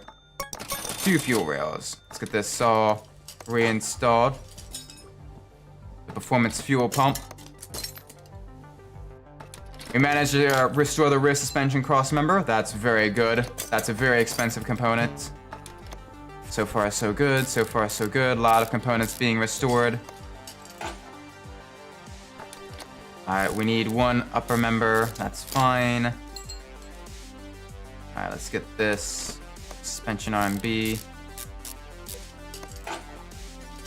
We should be careful not to the suspension arm. There we go. Alright, back across to the passenger side. Slowly begin kind of putting this together. That's in good condition. That's in good condition. Get this all nice and bolted up. Alright, we need an upper arm. Rear suspension, upper arm. Here we go. Alright. Rear suspension arm. Nice trailing arm suspension system here. Rear suspension RMB. Just all nice and bolted up. Alright, we need 2 small rubber bushings and 4 big ones.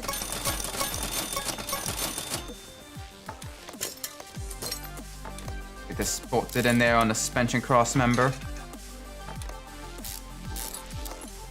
There we go. Get this all nice and reinstalled. Slowly working our way to rebuilding this rear suspension system. Very, very complicated. A lot of components here. Alright, rear suspension RMA, that's good. That can go 1 there. Alright, back to this side. Alright, ooh, the spring caps, both of those have been restored. Very nice. Alright, we need rear sway. Rear sway bar B and 2 sway bar end links.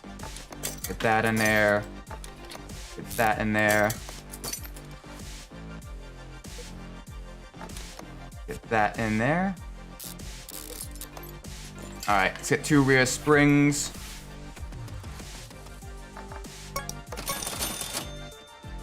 Very, very nice. Alright, now 2 rear shocks. Rear shock absorber caps. And I think it's rear shock absorber B? Rear shock absorber A. I'm glad I did it. Glad I double checked that. Very, very nice. Get this all nice and reinstalled. Gorgeous, gorgeous, gorgeous.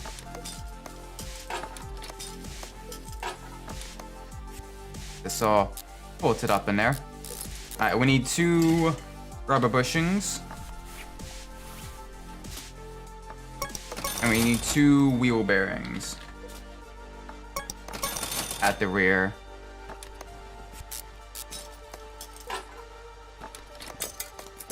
Alright, we were able to restore this rear drive axle. We were able to restore both rear drive axles. Very, very nice. Very, very nice. There we go.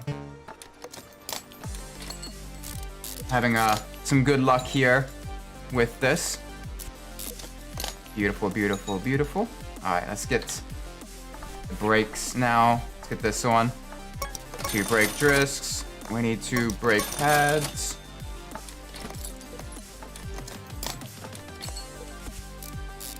And good, we had 2 calipers as well. All the rims we're able to beautifully restore. I kind of want to keep these chrome rims on the car. I kind of want to make this almost sort of a replica of the Jeep Grand Cherokee SRT8 as close as possible given the tools available to us.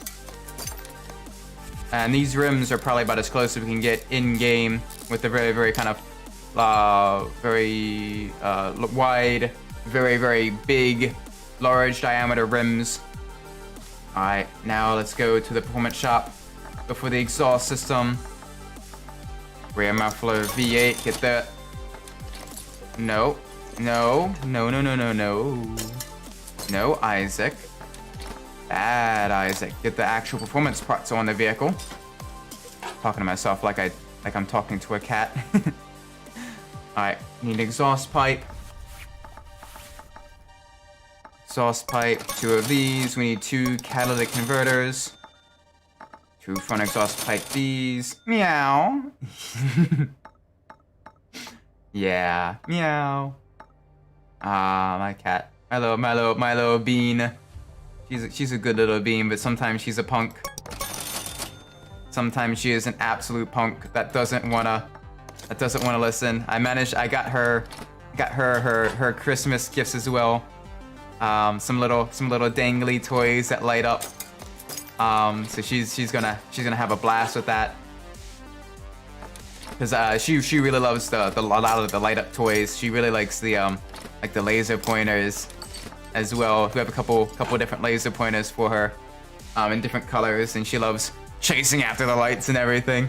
But oh, when I was trying to wrap the presents for the rest of my family, she kept attacking the wrapping paper, and I'm like, no, little bean, you gotta let me wrap the presents. These aren't for you. And eventually I had to kind of like pick her up and put her in another room and kind of.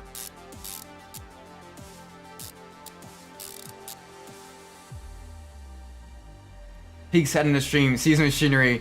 My caveman brand don't understand what I'm looking at. Therefore it must be dark magic.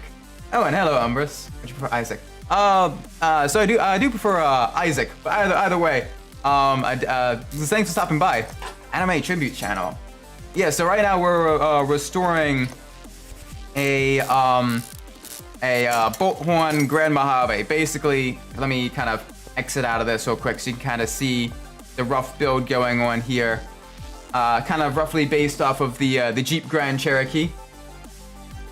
And yeah, this is the build so far. We already kind of restored and tuned our Caster Earthquake Rex and our Caster Earthquake based on the Ford F-150 SVT Raptor and the Ford F-150 standard F-150. We fully tuned both of those up to like 850 horsepower. And now we're restoring and fully tuning this. I kind of want to make this look very similar to the Jeep Grand Cherokee SRT10. I was just talking about while I was working on restoring it. I was kind of talking about my little cat, my little gray tabby. She's an absolute sweetheart, but she was being a little bit of a punk. When I was wrapping presents, she kept attacking the wrapping paper. I was wrapping the presents for my family, and she kept attacking the wrapping paper. I had to kind of pick her up and put her in another room. Kind of no. You gotta wait here until I'm done. I need a front steering knuckle C. Lot of components. This is one of the more complicated builds, though. Oh, man, had very bad luck restoring some of the subcomponents of the front suspension. All right, let's get the upper suspension arm. But yeah, we want to see just how fast we can make these trucks. The previous two, they were running in the 11s. In the 11s on the quarter mile. Oh, what a silly killy. She must be punished. Put her to work on the cars. Yeah, she's a silly bean. I don't know how good she'd be at working on the cars, but she definitely when I'm working on other stuff, down here in the basement, other sort of smaller projects, everything from PC stuff to getting other things built. She's always just kind of, she's usually really good. She's kind of just kind of sits there, kind of chills, just like, oh, you're working on stuff. Interesting. Let me watch. I'm not gonna touch anything, but like, ooh, that's a screwdriver. Nice. Ooh, you're putting that together. Ooh, nice. It was like she doesn't, you know, mess with stuff. This is the first time, I guess if anything, she probably sit on the engine because it's warm. Yes. She loves warm stuff. If I get up from the chair for too long, she will very quickly take my place, and it's a little bit difficult trying to get her up from there. She's but she's an absolute sweetheart.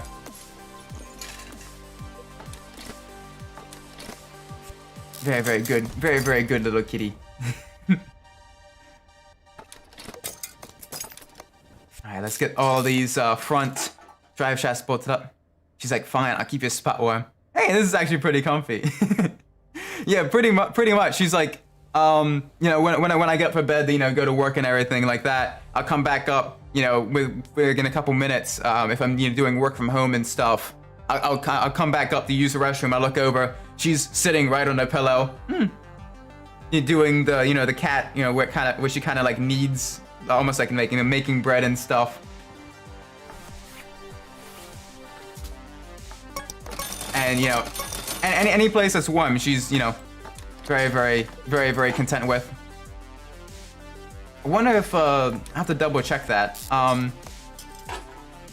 But if there is a heated blanket that is safe for like animal use, I may get a sort of a low level heated blanket to kind of keep it warm in the winter. What am I missing? Oh yeah, we need 2 double wishbone shock absorbers. Double wishbone shock absorbers. 2 of these, 2 front shock absorber caps, and we need 2 front springs, as all of those are non-serviceable components. So that is stuff that we cannot attempt to restore at our workbench. This is all stuff that needs to be directly replaced. All right, let's get this tie rod in here, tie rod end. Gotcha, yeah. All right, we need 4 rubber bushings. Those are non-serviceable as well. Rubber bushings, 1, 2, 3, 4. There we go.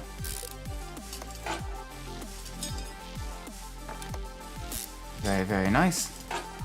Get this all in there. Maybe, but let me actually click the right component.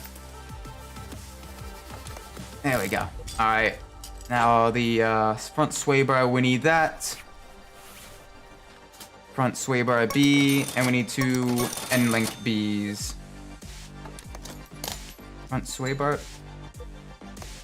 Did I purchase the wrong component? Hang on. I did purchase the wrong. I know what rear says. I know what rear says. I know the difference between the front and a rear. I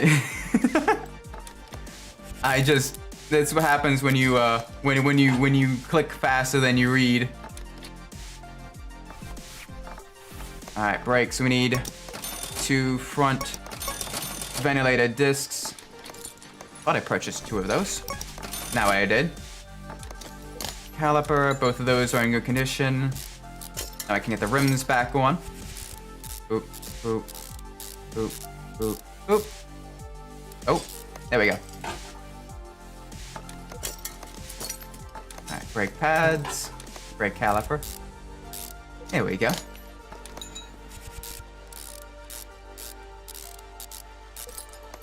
Alright, that is the suspension system all put back on. Alright, let's lower the vehicle down, get the engine block back in. Hopefully we were able to restore that. If not, we're gonna need to purchase a brand new one. Oh, wrong component. Easy fix, just pretend it's the right component and force it to work on your perception of reality. Problem solved. until it all goes wrong and then you bail. Exactly. Alright, just gotta make sure we put on the performance parts as well. Alright, let's get an upgraded alternator. Get an upgraded alternator. Let's get the upgraded power steering pump.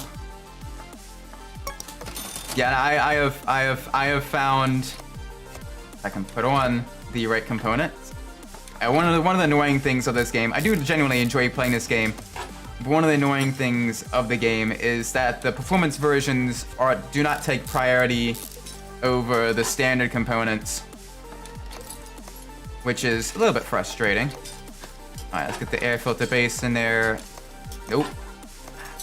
So it leads to stuff like that, where you purchase the optional part, the optional performance air filter, and the game still takes the older, dirty air filter as priority. Alright, we need a new clip. Clip A. Clip A. There we go.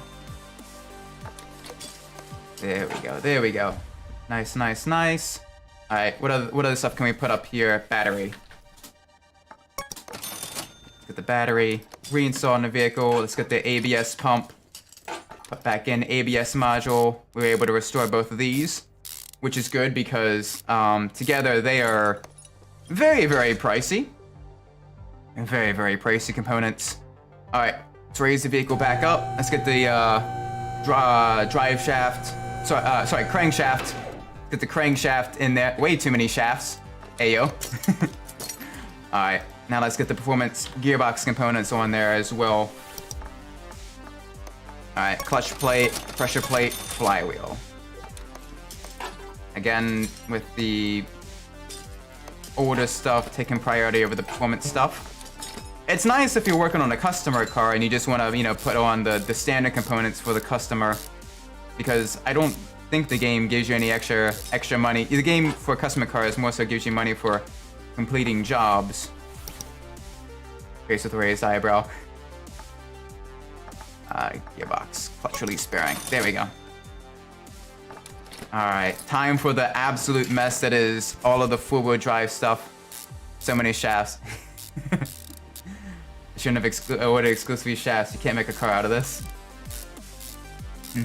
No, in four-wheel drive vehicles, there's so many shafts. You have the front half shafts, you have the front drive shaft, the rear drive shaft, whole bunch of shafts. I need a front drive shaft. Front drive shaft E. There we go. Get this all put in there. Alright, now we can get the rear drive shaft, which allows the torque from the engine to go to the rear wheels. And the front drive shaft allows the torque, the spinning motion of the engine, to go to the front wheels. The transfer case is kind of a series of gears that allows the torque to kind of be split between the front and rear wheels as well. So that you're constantly, you know, getting a... four-wheel drive vehicles are very, very complex. Very, very complex pieces of machinery. I don't know if it shows the emotes properly because I'm now realizing I have the BTTV extension, which might only show up for me. Yeah, no, I don't have that extension, so I only see face with raised eyebrows with underscores and colons at the end of it. So I'm sorry. I know you're very, very used to the Twitch there. I know you're kind of used to Twitch there, Ripcord, but I apologize in that regards. But no, I'm only kind of stream on the YouTubes.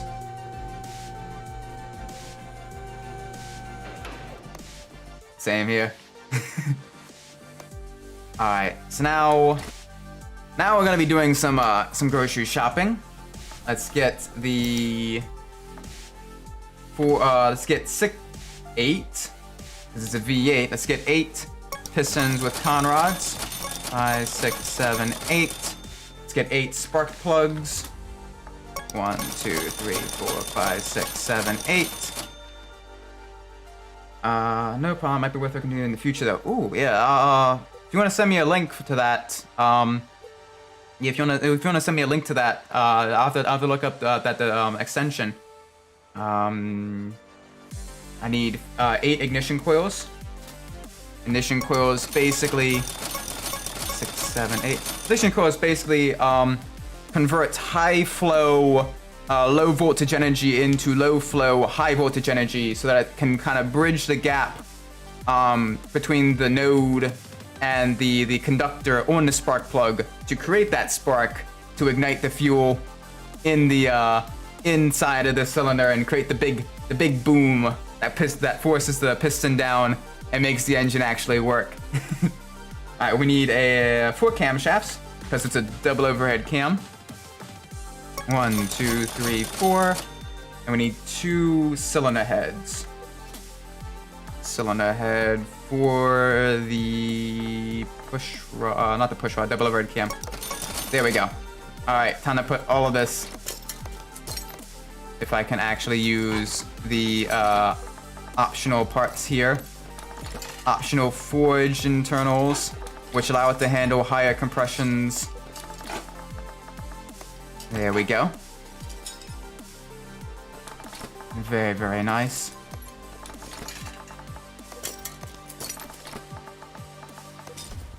Not nice. Come on, Isaac. Select the right component. My apologies.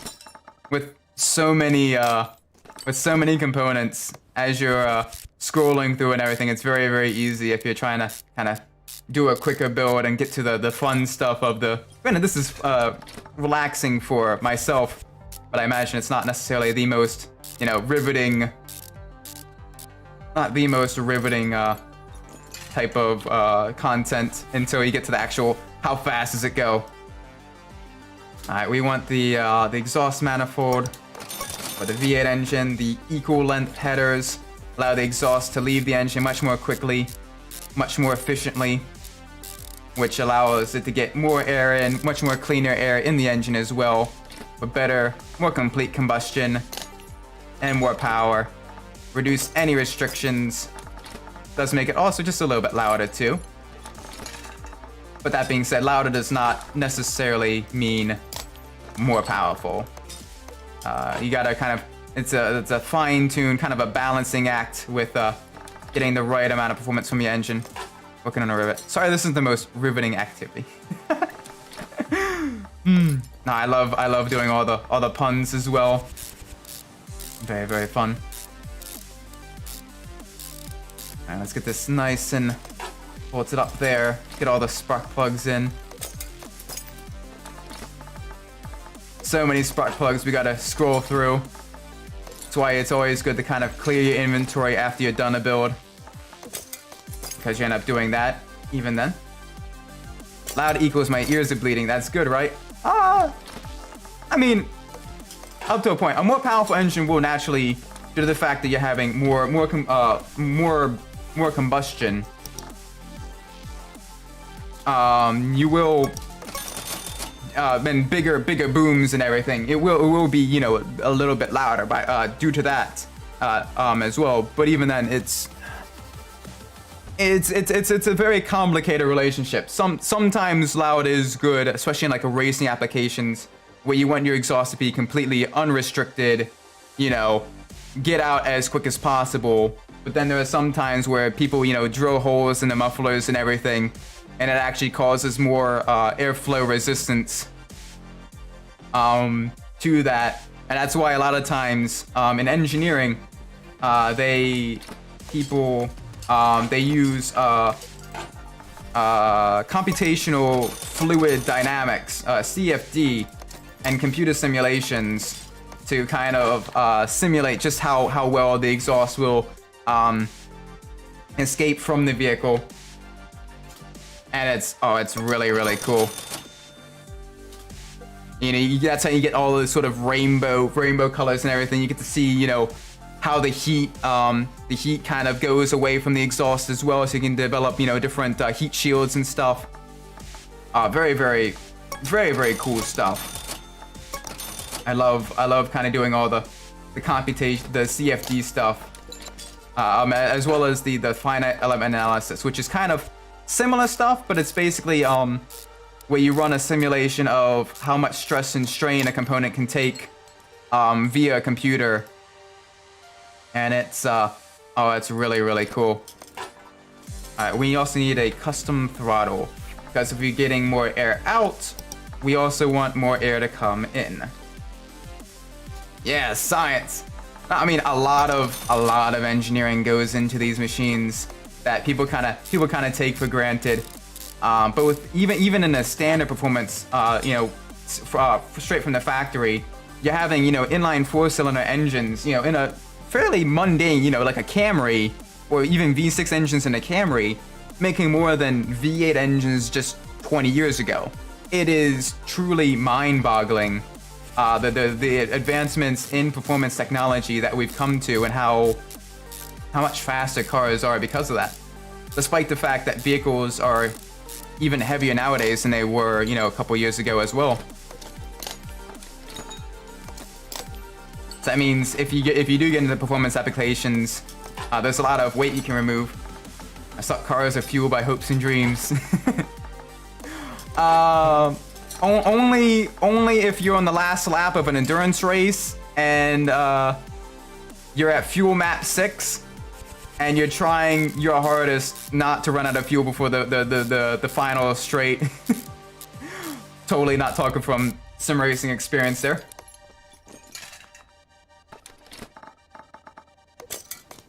But no, yeah, there's a lot of so much engineering goes into all of these beautiful machines. Even cars that are considered, not that great, they still have, thousands upon thousands of hours of work done to them, and it's just truly mind-boggling. And then you look into the development of performance parts and everything, and for a single performance part, it could go, that single performance part can go, multiple thousands of hours of testing and development time as well. Alright, we need 2 pulleys. Crankshaft pulley V8 and a water pump pulley. This allows this allows the engine to kind of turn all of your accessories and all of your other stuff as well. Get that all nice and bolted in there. We got 5 idle roller Bs. 1, 2, 3, 4, 5, and 2 idle rollers A. Please just never take what you have for granted. Exactly. And I'm sure that it kind of applies to any industry, you get involved with. There's just so much happening, that if there's any disruption, it can genuinely cause lots of issues. That's why there's so much sort of what seems like redundancy to sort of an outsider perspective. You really kind of need that redundancy just in case. Like I imagine, like, especially with that like healthcare or with sort of anything, we need to add an oil filter. We need to get the oil filter on. There we go. But like with any industry, it's just, and it's we kind of saw that a little bit with the pandemic when things got shut down and stuff.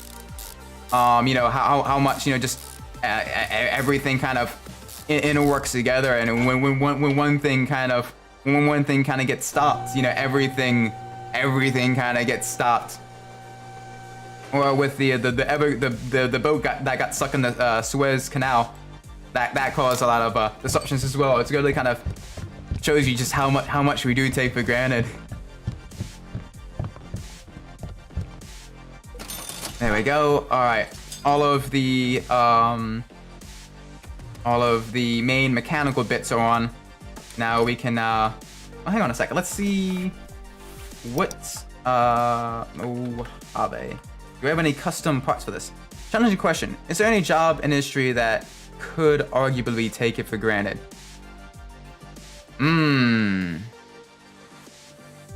Also probably a loaded question. That is a little bit of a loaded question. I'm sure depending on beliefs and stuff like that, there is probably a decent amount of answers. Some people would say like politicians or HR or religious figures or what have you, but even then they are still very, very important to, even if not necessarily that person that says it, they are still a necessary component. Lawyers may be one of them, but everyone thinks that until they're the one that gets sued.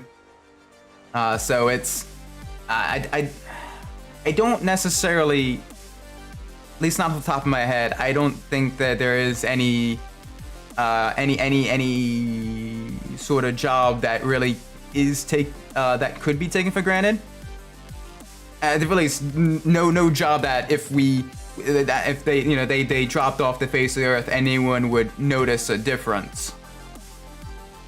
I think. And very thoughtful answer. Thank you. No, it is something that it does. Definitely think there are many answers to that question. Yeah, it all depends on who you ask, but I don't think you will get a consensus. I definitely don't think you will get a consensus compared to, other answers you may get. What is one creature you would want to, that we could do without? And a lot of people would say, oh, the mosquito, that type of stuff. But even then, they're important to ecosystems and stuff. But you would at least have a semi-common answer there. But with that would be an interesting survey question. That would be. I'm sure it would vary quite a bit. Not only by country, but by age group, by it would be very insightful question to get the answer to.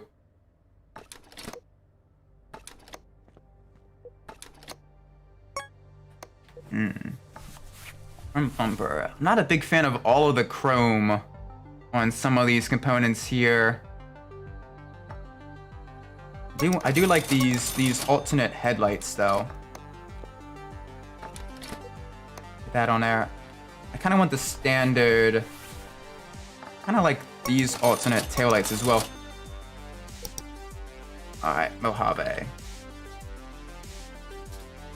Horn, Grand Mojave. Let's get the front bumper there. I know I kind of gave you a non-answer, but I genuinely, I don't necessarily have a good answer to that. It's definitely a very tricky question. I don't think there's one definitive answer, or if anything, any answer to that.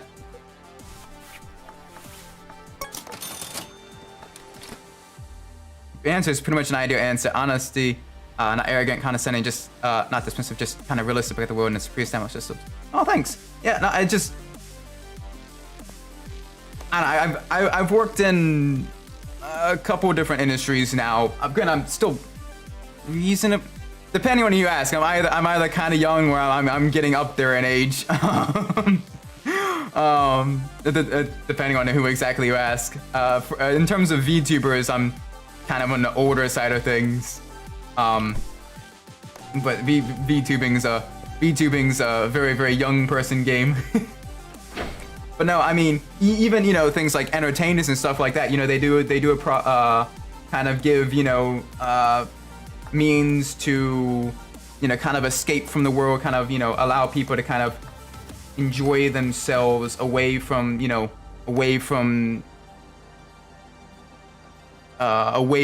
sort of their struggles and stuff.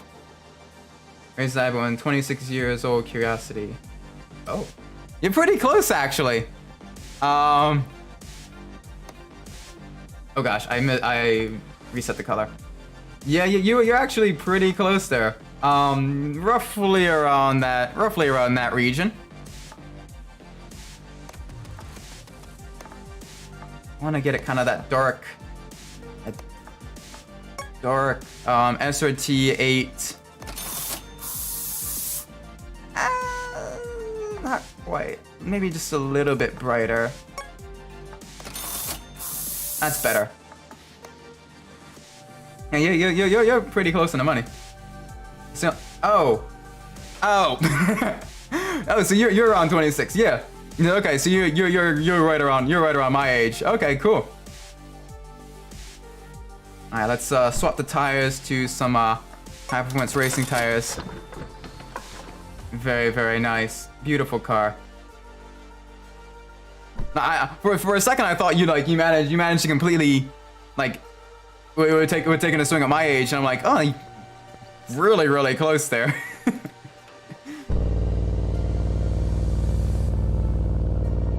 right, moment of truth.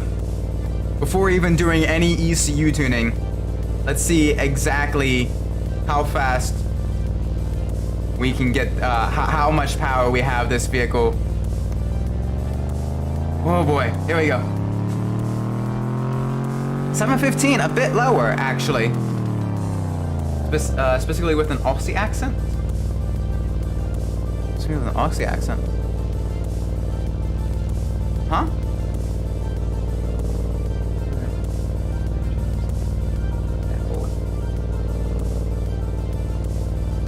Oh no, I'm not. I don't know if you're Australian, but I'm from the States. Granted, I do get a little bit of a couple questions about the accent a little bit. It's more so due to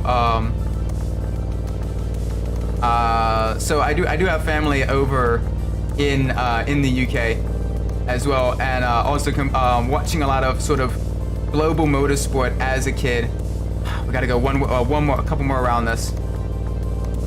I kind of picked up a little bit of sort of an out there kind of vaguely British, vaguely Australian accent as well, to kind of combine with the mid-Atlantic accent.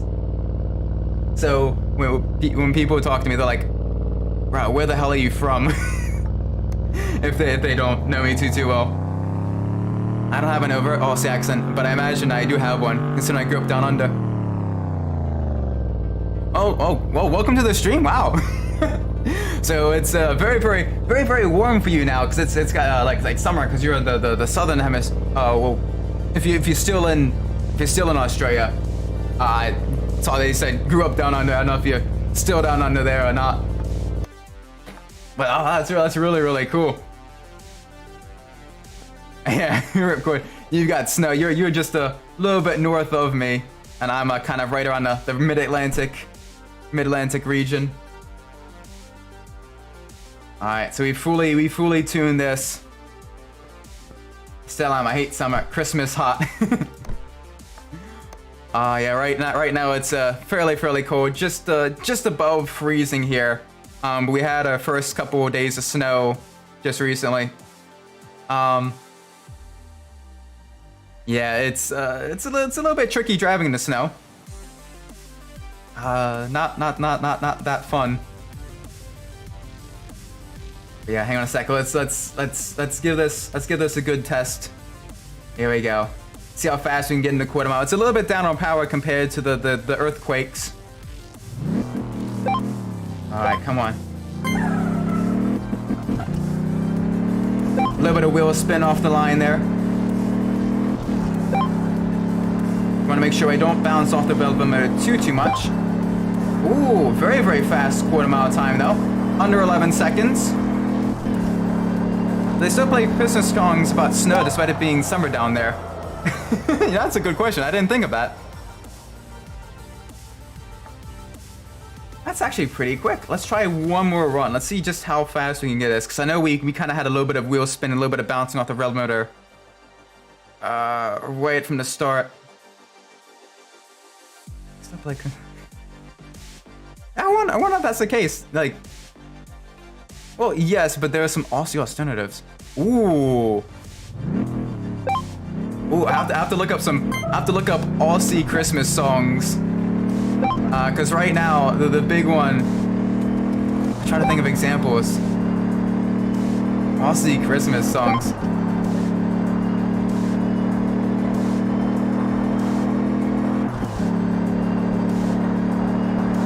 Oh, that's really cool. Yeah, we kind of have the sort of the standard American fare that probably gets exported all around the rest of the world and everything. You know, all of the Mariah Carey stuff, all of the, you know, the Elvis Blue Christmas and all of that. Oh, but it'd be cool to see to hear some of the other the different from around the world and everything.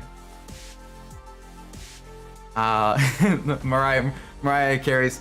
There's a funny, always sad depending on how you look at it. There's a parody of the Mariah Carey's "All I Want for Christmas," where it combines, you know, the instrumental of, you know, the All I Want from Christmas with the lyrics of what is the song called? Collective Conscious. Jingle bells, mumble singing, do not remember the words. Christmas in Australia on a scorching summer day. That's pretty funny, actually. I'll have to look at more of these Australian songs after the stream. Because oh my gosh, that's funny. That is really, really funny.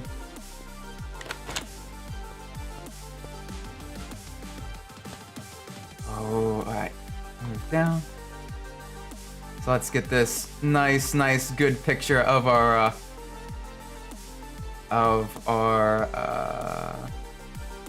go to view. Here we go. This adjusted F5 right around there. Let's get this perfect. Let's focus. Oh, go to view. Right around there. Also, songs are fun in a silly way, but pretty much never that good ultimately. I don't know. I mean, maybe not Christmas songs per se, but there's a lot of really cool Australian bands that I really like. Like I really like granted it's an older rock band, Airborne. They're just because they were featured in a lot of Need for Speed games, including like Need for Speed Pro Street and Need for Speed Undercover. Their songs are featured there, and the songs were also featured a lot in the Australian. Somehow never heard of them. Yeah, Airborne. Yeah, they're actually I really like the music. I've got a couple songs, couple of the songs saved to my little music player. Obviously, you know, oh yeah, they're really good. But I kind of came across them from playing Need for Speed, and then also from watching a lot of the Australian supercars races, because a lot of times their songs are used on like the intermissions before they go to commercial and stuff. And the Australian supercars races, that's a lot of fun. It's like NASCAR, but they make right turns and left turns as well. Really fun watching that. All right, let's sell these vehicles now. Let's give them to a very nice owner that'll treat them properly. That's lots of profit here. Oh my gosh, we're well into that one we didn't quite get nearly as much, but still got a decent amount of money there. Sell all these components as well, up over into $400,000. We're very wealthy for a mechanic. But yeah, no, I love watching the Australian supercars races even nowadays. I kind of got into them because IndyCar, well, back then it was CART. They used to race as a sort of a support race when they went to Surfers Paradise. And watching the Indy cars, you know, the lightweight, you know, open wheel cars go over the curbs and everything at the Surfers Paradise track, you know, going on the two wheels and everything. And then seeing, you know, pictures and everything of the you know, the V8 touring cars doing the same thing, going around that and, you know, running line to stern all the way through that. It was so cool. So it kind of got young Isaac hooked on Australian motorsport quite a bit. Nice little drink of water there. All right, so we completed our main builds of the stream this time around. We're gonna try to get 3 more cars from the auction. Let's see what we have available to us that we can restore. What options are available to us?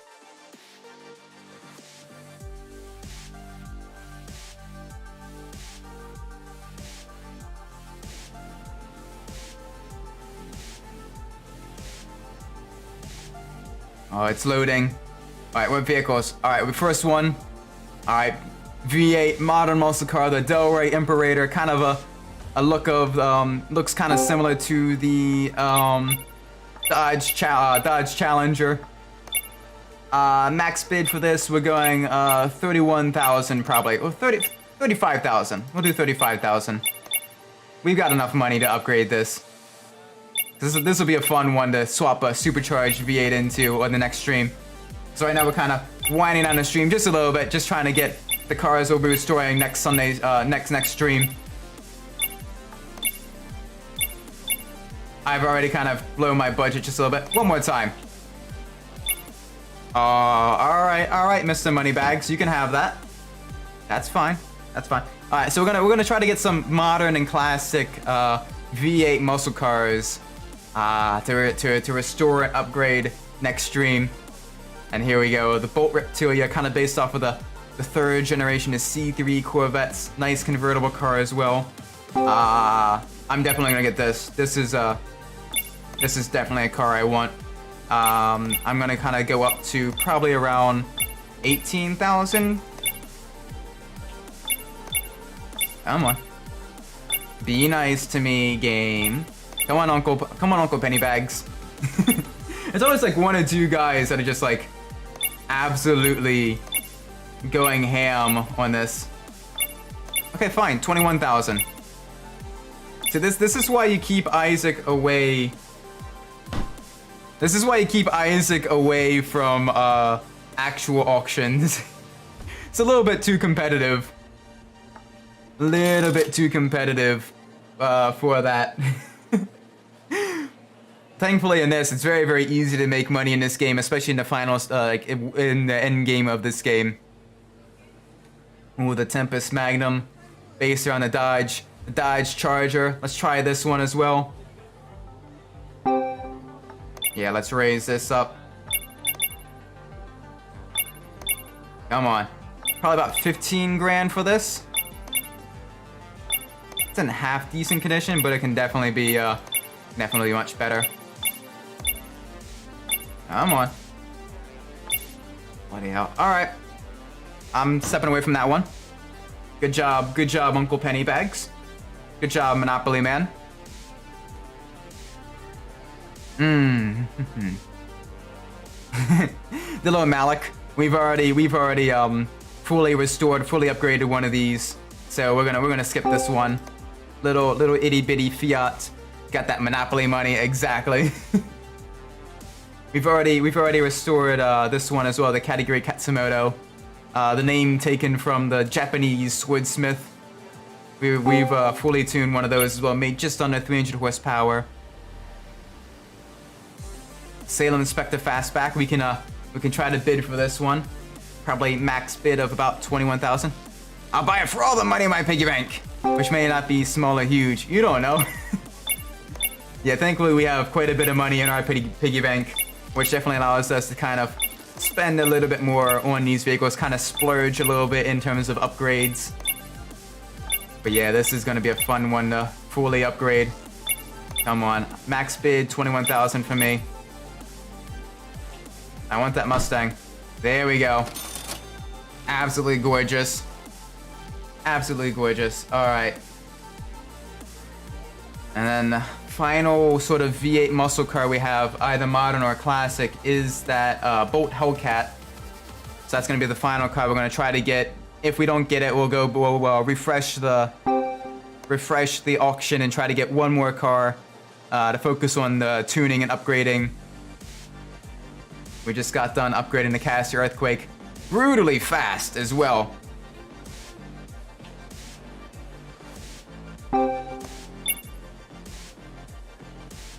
Brutally fast along the quarter mile. All right, here's the Bolt Hellcat.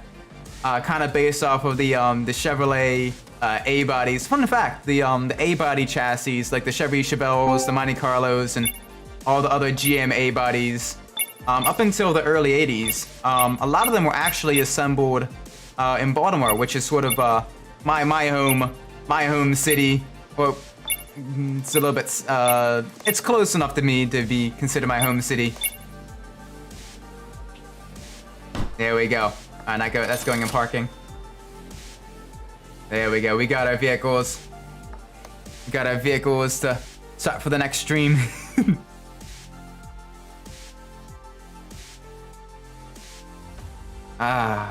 There we go. Very, very nice. Monopoly Man didn't give us nearly as much issue this time around as when trying to buy those trucks. The Caster Earthquake Rex, that got up well into the $50,000 range. Definitely way too much money for my taste. Let's move this to the left lifter. So at the start of the stream, next time we're streaming this game, which will probably be not necessarily next Sunday, but the Sunday after that, because next Sunday is going to be, oh gosh, no, yeah. So yeah, definitely not next Sunday, because next Sunday I'll be spending Christmas with family. But on the first, I'll be restoring these vehicles and everything. So that's gonna be a lot of fun. But until then, I'm probably gonna be ending the stream here. It is getting a little bit late where I am, and I do have work in the morning. So with that being said, thank you all for watching. If you did enjoy the video, if you enjoyed the stream, do be sure to leave a like, subscribe, all that fun stuff. Let me know what I'm doing well. If I'm doing poorly, you didn't enjoy the stream, do be sure to leave a dislike. Let me know I'm doing wrong, unsubscribe, all that fun stuff. Regardless, though, I do appreciate feedback, especially because I am still kind of new to this, kind of a one-man. I mean, I do have mod team that does help me out immensely there. But in terms of creating assets, you know, setting up stuff and everything like that, doing the model rigging, kind of a one-man operation in that regards. So if there's anything I can learn, anything I can kind of improve upon, please let me know. I do appreciate that. Regardless, though, I've been Isaac Umbras. Wherever you're in the world, whatever time of day it may be for you, may it be a great time. And I will see you on the next stream. Take care. Bye.